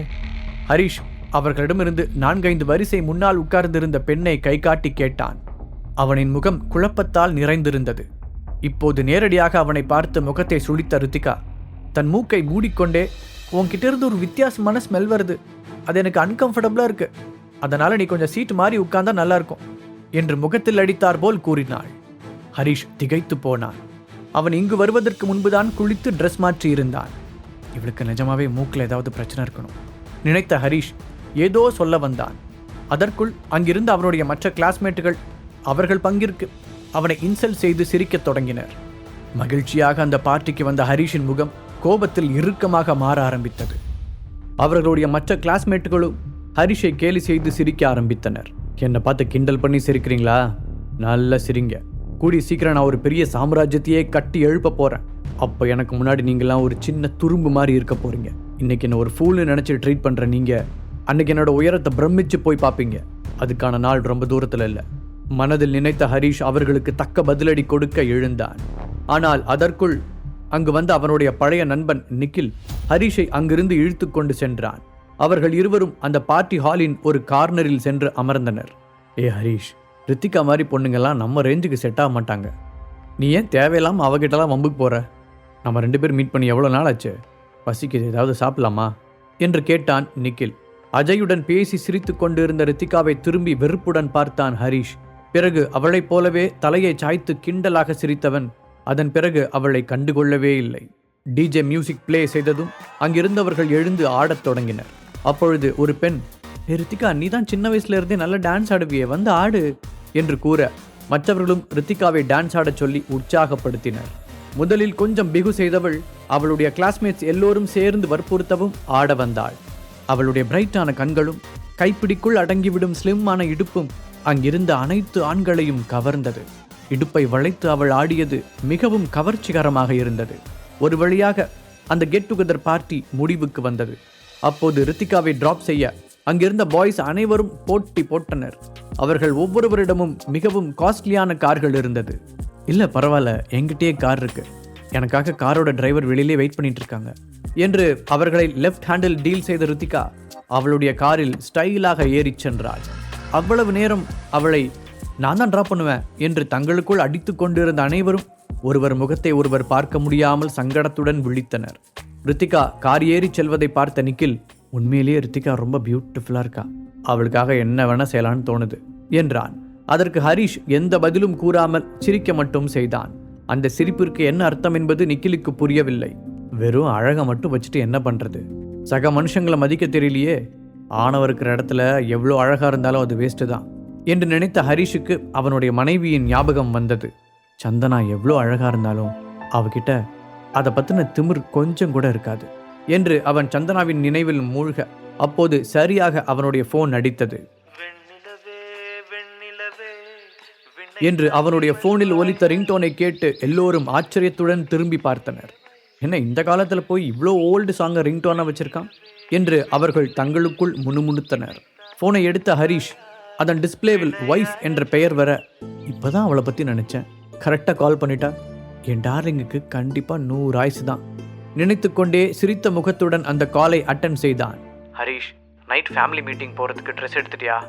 எடுத்துட்டேன்னா போட்டு ரெடியாரு, நான் வந்த உடனே கிளம்பிடும் என்று கூறிய சந்தனாவின் வாய்ஸ் வழக்கத்தை விட இறுக்கமாக இருந்தது. அப்பொழுதுதான் ஹரிஷுக்கு இன்னும் ட்ரெஸ் எடுக்கவில்லை என்பதே ஞாபகத்திற்கு வந்தது. அச்சச்சோ, இதை சுத்தமா மறந்துட்டோமே என்று நினைத்தவன் நிக்கிலிடம் விஷயத்தை கூறிவிட்டு அங்கிருந்து புறப்பட்டான். பார்க்கிங்கில் இருந்த தன்னுடைய எலக்ட்ரிக் பைக்கை எடுத்தவன் அவசரமாக கிளம்பினான். அதை வேடிக்கை பார்த்து கொண்டிருந்த சில பெண்கள், ஓ மை காட், இந்த குட்டி பைக்லயா ஹரிஷ் கெட் டுகெதருக்கு வந்தான்? அவன் போய் சேர்றதுக்குள்ள சார்ஜ் தீர்ந்து போச்சுன்னா என்ன பண்ணுவான்? ஒரு பெண் கிண்டலாக கேட்க, வேற என்ன பண்ணுவான்? ஒன்று தள்ளிட்டு போவான், இல்ல தலையில தூக்கி வச்சுட்டு போவான் என்று அவன் முகத்துக்கு பின்னால் கேலி செய்து சத்தமாக சிரித்தனர். ஹரிஷ் அவர்களிடமிருந்து விலகி கொஞ்ச தூரம் சென்றிருந்தாலும் அவனால் இந்த சிரிப்பு சத்தத்தை கிறிஸ்டல் கிளியராக கேட்க முடிந்தது. இதுக்கெல்லாம் சேர்த்து வச்சு ஒரு நாள் உங்களுக்கு மொத்தமா பதில் சொல்றேன். மனதிற்குள் சபதம் எடுத்தவன் தன்னுடைய கோபத்தை வண்டியின் வேகத்தில் காட்டினான். அதே நேரத்தில் சந்தனா அவளுடைய ஆபீஸில் இருந்து வெளியே வந்தாள். அப்போது பிளாக் சூட் அணிந்த ஒரு நபர் கையில் ஒரு கிஃப்ட் பாக்ஸுடன் திடீரென்று அவளின் முன் வந்தான். யார் நீங்க? சடனாக தன் முன் தோன்றியவனை குழப்பத்துடன் கேட்டாள். அந்த நபரோ கையில் இருந்த கிஃப்ட் பாக்ஸை சந்தனாவிடம் கொடுத்தவாறே, எங்க பாஸ் கிட்ட இருந்து உங்களுக்கு ஒரு ஸ்பெஷல் கிஃப்ட் என்று பணிவாக கூறினார். சந்தனா அந்த நபரையும் கிஃப்ட் பாக்ஸையும் புரியாமல் மாறி மாறி பார்த்து கொண்டிருந்த வேளையில் அவளுடைய 2 அசிஸ்டன்ட் பெண்கள் அங்கு வந்தனர். அவர்கள் சந்தனாவின் கையில் இருந்த கிஃப்ட் பாக்ஸை ஆர்வத்துடன் பார்த்தனர். வாவ் மேடம், உங்களுக்கு யாரோ கிஃப்ட் கொடுத்து விட்டுருக்காங்க, ஒருவேளை உங்களோட ஃபேனா இருக்குமோ என்று கேட்டனர். அவர்களை கோபமாக முறைப்பது போல் நடித்த சந்தனா, ஸ்டூபிட் மாதிரி பேசாதீங்க, நான் என்ன ஸ்டாரா ஃபேனெல்லாம் இருக்கிறதுக்கு என்றாள். அந்த கிஃப்ட் பாக்ஸை வாங்க தயங்கிய சந்தனா, யார் உங்க பாஸ் என்று அந்த பிளாக் சூட் மனிதனை பார்த்து கேட்டாள். உடனே அந்த ஆள், சாரி மேம், அதை சொல்றதுக்கு எனக்கு பெர்மிஷன் இல்லை, அவர் யாருன்னு உங்களால் கெஸ் பண்ண முடியும்னு எங்கள் பாஸ் சொன்னார். இந்த கிஃப்ட் உங்களுக்காக பர்சனலாக வாங்கினது, இன்னைக்கு நைட்டை இந்த கிஃப்ட் ஸ்பெஷலாக மாற்றி கொடுக்கும் சொல்லியவன் அங்கிருந்து வேகமாக சென்று விட்டான். மேம், அதான் கொடுத்துட்டு போயிட்டாங்களே, ப்ளீஸ் இது ஓப்பன் பண்ணுங்க, அப்படி என்னதான் உள்ள இருக்குன்னு பார்த்துருவோம். அந்த அசிஸ்டன்ட் பெண்கள் கம்பல் செய்ய சந்தனாவும் மெதுவாக அதை திறந்தாள். அந்த பாக்ஸை ஓப்பன் செய்ததும் சந்தனா அப்படியே ஸ்டன் ஆகி நின்று விட்டாள். அவள் பக்கத்தில் நின்று பார்த்து கொண்டிருந்த 2 அசிஸ்டன்ட்களும் திறந்த வாயை மூட முடியாமல் அந்த பொருளை அதிர்ச்சியுடன் பார்த்து கொண்டிருந்தனர். ஓ மை காட், இது ட்ரீம் லவர் தானே? அவர்கள் தங்களை மீறி கத்த அந்த ரேரான நெக்லஸ் லைட் வெளிச்சத்தில் மின்னலை போல டால் அடித்தது. இந்த வேர்ல்டுலயே மொத்தம் 10 பீஸ் தான் இந்த நெக்லஸ் இருக்கு, உண்மையிலேயே உங்க ஃபேன் ரொம்ப தாராள மனசுக்காரர் தான் என்று சொன்ன அசிஸ்டன்ட் பெண்ணின் குரலில் லேசாக பொறாமை தெரிந்தது. அது ஒரிஜினல் ட்ரீம் லவர் நெக்லஸ் தான் என்பதை ஒரே பார்வையில் சந்தனாவால் சொல்லிவிட முடியும். ஒரு காலத்தில் அதன் மீது இருந்த ஸ்ட்ராங்கான இன்ட்ரெஸ்டால் அந்த நெக்லஸ் தொடர்பான செய்திகளை ஒன்று விடாமல் தேடி தேடி தெரிந்து வைத்திருந்தாள். அதனால் அந்த பாக்ஸில் இருந்த நெக்லஸை பார்த்த உடனேயே அது ரியலானது என்பதை சந்தனா உணர்ந்திருந்தாள். தன் பக்கத்தில் இருந்த அசிஸ்டன்ஸ் எக்ஸைட் ஆகி கத்தியதில் சுய உணர்வுக்கு வந்த சந்தனா இப்போதும் நம்ப முடியாமல் அந்த நெக்லஸையே பார்த்தாள். இவ்வளோ காஸ்ட்லியான கிஃப்டை நமக்கு யார் ப்ரெசென்ட் பண்ணியிருப்பா? அவளுக்குள் குவெஸ்டின் எழுந்தது. ஒருவேளை அசோகா இருக்குமோ? ஆனால் அவனால கூட இவ்வளோ காஸ்ட்லியான கிஃப்டை வாங்க முடியாதே. சப்போஸ் நமக்கு இந்த நெக்லஸை வாங்கி தரணுங்கிறதுக்காகவே அவனோட மொத்த சொத்தையும் வித்துட்டானா? இதை யோசித்த பொழுது சந்தனாவிற்கு அவளையும் அறியாமல் அசோக்கின் மீது ஒரு சாஃப்ட் கார்னர் உருவானது. இன்னைக்கு நைட் ஃபேமிலி கெட் டுகெதருக்கு நான் மட்டும் இந்த ட்ரீம் லவர் நெக்லஸை போட்டுட்டு போனேன்னா அங்கே இருக்கிற எல்லா பொண்ணுங்களோட கண்ணும் என் மேலே தான் இருக்கும், அப்படியே பொறாமையில் வெந்துருவாங்க. அதை நினைக்கும் போது சந்தனாவிற்கு ஹார்ட் எகிரி குதிப்பதைப் போல ஒரே எக்ஸைட்டிங்காக இருந்தது. அதே நேரத்தில் இன்னொரு பக்கம் ஹரிஷ் அந்த ஃபேமிலி மீட்டிங்கிற்கு என்ன ட்ரெஸ் போடுவது என்ற குழப்பத்தில் இருந்தான். அவன் மால்களுக்கு சென்று சுற்றி பார்த்தான். அங்கிருந்த ட்ரெஸ் எதுவுமே அவனுக்கு பிடித்த ஸ்டைலில் இல்லை. ஃபைனலி ஹரிஷ் அவனுடைய சித்தப்பா அவனுக்காக ஏற்பாடு செய்திருந்த பர்சனல் செக்ரட்டரியை அழைத்து தனக்கான தேவையை கூறினான். உண்மையில் அந்த பர்சனல் செக்ரட்டரி நல்ல டேலண்டட் பர்சனாக இருந்தாள். அடுத்த ½ அன் ஹவரில் ஒரு சிம்பிளான ஹேண்ட்மேட் சூட்டை பக்காவாக ரெடி செய்து அவனுக்கு அனுப்பி வைத்தாள். அந்த ட்ரெஸ்ஸை எடுத்துக்கொண்டு வீட்டிற்கு திரும்பினான் ஹரிஷ். அங்கு சந்தனா கண்ணாடி முன் நின்று தன்னுடைய கழுத்தில் இருந்த ட்ரீம் லவர் நெக்லஸை ஆசையாக ரசித்து கொண்டிருப்பதை பார்த்தான். நாம கொடுத்த கிஃப்ட் சந்தனாவுக்கு ரொம்ப பிடிச்சிருக்கும் போலயே. இந்த நெக்லஸ் சந்தனாவோட சங்கு கழுத்துக்கு இன்னும் பொருத்தமா இருக்கு. இவ கழுத்துக்கு வந்ததுக்கு அப்புறம் தான் அந்த நெக்லஸே இன்னும் அழகா தெரியுது நினைத்த ஹரிஷ் அவளை ரசனையோடு பார்த்தான். கண்ணாடி வழியாக ஹரிஷ் நிற்பதை பார்த்த சந்தனா அவ்வளவு நேரம் உற்சாகமாக இருந்த தன்னுடைய முகத்தை நார்மலாக மாற்றிக்கொண்டாள். அவனை திரும்பியே பார்க்காமல் ஏதோ ட்ரெஸ் எடுப்பதை போல பாவனை செய்தவள் ஹரிஷ் என்ற ஒருவன் அங்கு நிற்பதையே உணராதது போல அவனை முழுவதுமாக இக்னோர் செய்தாள். என்னாச்சு இவளுக்கு? டார்லிங், உனக்காக நான் பெரிய சாம்ராஜ்யத்தையே உருவாக்கி உன் காலடியில் வைக்கலான் இருக்கேன். நீ என்னடானா சில்லி மேட்டருக்கெல்லாம் என் மேலே கோவப்பட்டு இருக்க? நீ வேணா பாரு, உன்னோட ஹரிஷ் உன்னை ஒரு பெரிய சாம்ராஜ்யத்துக்கே மகாராணியாக உட்கார வைக்க போகிறான். அதுக்கான வேலைகளை நாளையிலிருந்து ஸ்டார்ட் பண்ண போகிறேன். இனி நீ வேற ஒரு ஹரிஷை தான் பார்க்க போற. சந்தனாவை பார்த்தபடி மைண்ட் வாய்ஸில் பேசிய ஹரிஷ் அந்த ரூமை விட்டு வெளியே வந்தான். சோஃபாவில் உட்கார்ந்திருந்த திலகா ஹரிஷின் கையில் இருந்த பேக்கை பார்த்துவிட்டு முகத்தை சுளித்தார். இதான் அவனோட ட்ரெஸ்ஸா? இப்போ சீக்கிரம் மாத்திட்டு வா, இன்னும் 5 மினிட்ஸில் இங்கிருந்து கிளம்பணும் என்று அவசரப்படுத்தினார். ஓகே, நான் போய் ஃபாஸ்ட்டாக ட்ரெஸ் மாற்றிட்டு வரேன் சொன்ன ஹரிஷ் வேகமாக அங்கிருந்த இன்னொரு ரூமிற்குள் சென்றான். சொன்னது போலவே ஃபாஸ்ட்டாக ரெடியாகி வந்த ஹரிஷை பார்த்த திலகா, பரவாயில்ல, இந்த சூட் ஒன்றும் அவ்வளோ மோசமா இல்லை, இந்த டைம் தான் நீ கொஞ்சம் பார்க்குற மாதிரி ட்ரெஸ் பண்ணியிருக்க என்றார். அப்போது உள்ளிருந்து வேகமாக வெளியே வந்த சந்தனா, சீக்கிரமாக கிளம்பலாம், இந்த டைமும் நம்ம லேட்டாக போகக்கூடாது என்று சொன்னவள் அப்போதுதான் ஹரிஷை பார்த்தாள். அவள் முகத்தில் இருந்த இறுக்கம் கொஞ்சமாக தளர்ந்தது. ஆனால் அதை அவனிடம் காட்டிக்கொள்ளாமல் வேகமாக வெளியே சென்றாள். ஹரிஷ் காரை ஓட்ட மூவரும் அந்த கெட் டுகெதர் நடக்கும் அவர்களின் குடும்ப மாளிகைக்கு வந்து சேர்ந்தனர். அந்த மாளிகைக்கு வெளியே டசன் கணக்கான கார்கள் நின்று கொண்டிருக்க அதை பார்த்ததும் அங்கு ஏதோ லக்ஸுரி கார் எக்ஸிபிஷன் நடப்பது போல இருந்தது. சந்தனாவையும் திலகாவையும் அங்கிருந்த எல்லோரும் நன்றாக தெரிந்து வைத்திருந்தனர். ஆனால் அவர்களுக்கு பின்னால் வந்த ஹரிஷை யாரும் கண்டுகொள்ளவே இல்லை. அதே சமயம் அவன் மீது கொஞ்சம் அதிகமாக இன்ட்ரெஸ்ட் காண்பிக்கும் சிலரும் அந்த கூட்டத்தில் இருந்தார்கள்.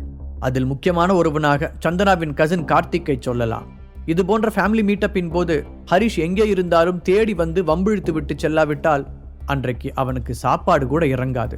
எப்போதும் போல ஹரிஷை கிண்டலாக பார்த்தவன், என்ன அதிசயம், இன்னைக்கு ஹரிஷ் ஹியூமன் மாதிரி ட்ரெஸ் பண்ணியிருக்கான், எனக்கே ஒரு நிமிஷம் அடையாளம் தெரியலன்னா பார்த்துக்கோயேன் என்று அவனுடைய தோளில் வேகமாக தட்டினான். அவன் வேண்டுமென்றே வாய்ஸை ரைஸ் செய்து சத்தமாக பேசினான். இதனால் அந்த பார்ட்டி ஹாலில் இருந்த எல்லோருக்குமே அவன் பேசியது கேட்டது. ஹரிஷ் அவனிடம் எதுவும் பேசாமல் அமைதியாக சிரித்தான். என்னது, நம்ம இவ்வளோ கிண்டல் பண்ணியும் அசராம சிரிச்சுக்கிட்டே நிற்கிறான். கடுப்பான கார்த்திக், இந்த ட்ரெஸ்ஸை நான் எங்கேயோ பார்த்துருக்கானே, ஞாபகம் வந்துருச்சு, காரில் வரும்போது பிளாட்ஃபார்மில் பார்த்தேன், 100 200ன்னு கூவி கூவி வித்துக்கிட்டு இருந்தாங்க, அதானது என்று நக்கலாக கேட்டான். அவன் சொன்னதை கேட்டு சிலர் ஹரிஷை ஏளனமாக பார்த்தனர். ஒரு சிலர் சத்தமாக சிரிக்கவும் செய்தனர். சந்தனா சங்கடத்துடன் ஹரிஷை பார்த்தாள். அவளுடைய முகத்தில் கோபம் தெரிந்தது. நான் தான் ஹரிஷுக்கு ட்ரெஸ் வாங்கிக்க சொல்லி பணம் கொடுத்தனே, அப்புறம் ஏன் இப்படி ஒரு சீப்பான ட்ரெஸ்ஸை வாங்கிட்டு வந்தான்? ஹரிஷ் ஏன் எப்போ பார்த்தாலும் இப்படி என்னை சங்கடப்படுத்துறதையே வேலையா வச்சிருக்கான் என்று மனதிற்குள் சலித்து கொண்டாள் அவள். தன்னுடைய காலரை சரி செய்து கொண்ட ஹரிஷ் கார்த்திக்கை பார்த்து, நீ சொன்னதை கேட்டு எனக்கு ரொம்ப டிசப்பாயிண்டிங்காக இருக்கு, ஆக்சுவலா இந்த ட்ரெஸ்ஸுக்கு நான் பணமே கொடுக்கல என்று கேஷுவலாக பதில் கூறினான். என்ன, நீ இதுக்கு பணம் கொடுக்கலையா?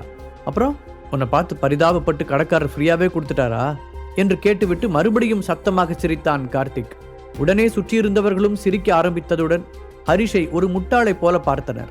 அதை கேட்டு திலகா மற்றும் சந்தனாவின் முகங்களும் மாறியது. திலகா ஹரிஷ் பக்கத்தில் நிற்க கூட பிடிக்காமல் விலகிச் சென்றார். ஹரிஷ், நாம போய் உட்காரலாமே, சந்தனா ஹரிஷின் காதில் ஒரு சலிப்புடன் கூறினாள். உண்மையை கூற வேண்டுமென்றால் சந்தனாவிற்கு இது போன்ற அவளின் குடும்ப நிகழ்வுகளுக்கு ஹரிஷை அழைத்து வருவதில் விருப்பமே இருப்பதில்லை. ஆனால் அவளுக்கு வேறு வழியும் இல்லை. ஏதாவது எமர்ஜென்சி சிச்சுவேஷனை தவிர மற்ற நேரங்களில் ஃபேமிலி மெம்பர்ஸ் அனைவரும் அந்த மீட்டிங்கில் கலந்து கொள்ள வேண்டும். சந்தனா, நான் நிஜமா உன்னை பற்றி பேசல, அப்படியே நீ தேவையில்லாமல் டென்ஷன் ஆகிற. அது சரி, உன் ஹஸ்பண்டுக்கு வேணா ட்ரெஸ் எடுக்கிறதுல எக்ஸ்பீரியன்ஸ் இல்லை, அதுக்கான பணமும் இல்லை, ஆனால் உனக்கு என்னாச்சு? இந்த மாதிரி ஒரு ஃபேமிலி கெட் டுகெதருக்கு இவ்வளோ லோவாக ட்ரெஸ் பண்ணிட்டு வந்திருக்க, என்ன உன் ட்ரெஸ்ஸோட விலை மிஞ்சி மிஞ்சி போனால் ஒரு 5000 இருக்குமா? கேட்ட கார்த்திக் சந்தனாவை மேலும் கீழுமாக பார்த்து சிரித்தான். அவனுடைய அந்த நக்கல் சிரிப்பு சந்தனாவை எரிச்சல் படுத்தியது. எல்லோருடைய கவனமும் அங்குதான் இருக்கிறது என்பது தெரிந்தவுடன் கார்த்திக்கின் முகத்தில் ஒரு திமிர் வந்தது. தன்னுடைய ட்ரெஸ்ஸில் இல்லாத தூசியை தட்டிவிட்ட அவன் இந்த ஃபேமிலி மீட்டிங்கில் கலந்துக்கிறதுக்காக நம்ம கண்ட்ரியோட ஃபேமஸான டிசைனர் கிட்ட போய் இந்த ஸ்பெஷல் சூட்டை 2 lakhs செலவு பண்ணி எனக்காக ரெடி பண்ண என்று பெருமை பொங்க கூறினான். அதை கேட்ட அனைவரும், என்ன 2 lakhs-ஆ என்று அதிர்ச்சி அடைந்தனர். அதை பார்த்த கார்த்திக் சந்தனாவை ஏளனத்துடன் நோக்கி புருவத்தை உயர்த்தி காண்பித்தான். இவ்வளவு நேரம் அவன் செய்த எல்லாவற்றையும் அமைதியாக பொறுத்து கொண்ட ஹரிஷின் முகம் இப்போது கோபத்தில் சிவந்தது. ஹரிஷின் உண்மையான பேக்ரவுண்ட் தெரியாமல் பேசிக்கொண்டிருந்த கார்த்திக்கிற்கு பெரிய ஆப்பு ஒன்று காத்திருந்தது. கார்த்திக்கை ஆழமாக ஒரு பார்வை பார்த்த ஹரிஷ் அவனுடைய தோளில் தட்டினான். ஹே, என்ன பண்ற? உன்னை யார் என்ன தொட சொன்னது? கார்த்திக் வால் மிதிக்கப்பட்ட நாய் போல குதித்தான். வேகமாக தன்னுடைய தோளில் இருந்த ஹரிஷின் கைகளை தட்டிவிட்ட அவன் டென்ஷனுடன் ஹரிஷை பார்த்து கத்தினான். தன்னுடைய பேண்ட் பாக்கெட்டுகளில் கைகளை நுழைத்து ஸ்டைலாக நின்ற ஹரிஷ் கார்த்திக்கை அலட்சியமாக பார்த்தான். நீ போட்டிருக்கிற சூட் வெறும் 2 lakhs செலவு பண்ணி தச்சது, அவ்வளோதானே? ஆக்சுவலாக என்னோட சந்தனா கேஷுவலாக ட்ரெஸ் பண்ணுறதான் விரும்புவா, இருந்தாலும் அவளுக்கு ஜுவல்னா கொஞ்சம் பிடிக்கும் சொன்ன ஹரிஷ் அவனுடைய பேச்சால் திகைத்து போய் நின்றிருந்த சந்தனாவை தன் பக்கமாக இழுத்தான். ஏன் கார்த்திக், சந்தனாவோட கழுத்தில் இருக்கிற ட்ரீம் லவர் நெக்லஸ் நீ பார்க்கலையா? அது உன்னோட சூட்டை விட 100 மடங்கு காஸ்ட்லியானது. ஹரிஷ் சொன்னதும் அந்த இடமே சடனாக அமைதியானது. அனைவரின் பார்வையும் சந்தனாவின் பக்கம் திரும்பியது. இன்னும் கூறப்போனால் அவர்கள் எல்லோரும் சந்தனாவின் கழுத்தைத்தான் பார்த்து கொண்டிருந்தனர். என்ன, சந்தனா நிஜமாவே ட்ரீம் லவர் நெக்லஸ் போட்டிருக்காளா? ஒரு ரிலேட்டிவ் ஆச்சரியத்துடன் கேட்க அந்த இடமே தீப்பற்றியது போல் ஆனது. உடனே இன்னொருவர், இந்த வேர்ல்டுலேயே ரொம்ப கம்மியான பேருக்கிட்ட தான் அந்த நெக்லஸ் இருக்கும், நிஜமாவே அதுதானா என்றார்.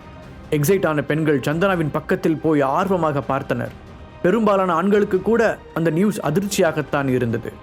எல்லோரும் ஆச்சரியத்துடன் சந்தனாவை பார்த்தனர். ஒரே நிமிடத்தில் கார்த்திக்கை டம்மியாக்கி சந்தனாவை அந்த கூட்டத்தின் ஹீரோயின் ஆக்கியிருந்தான் ஹரிஷ்.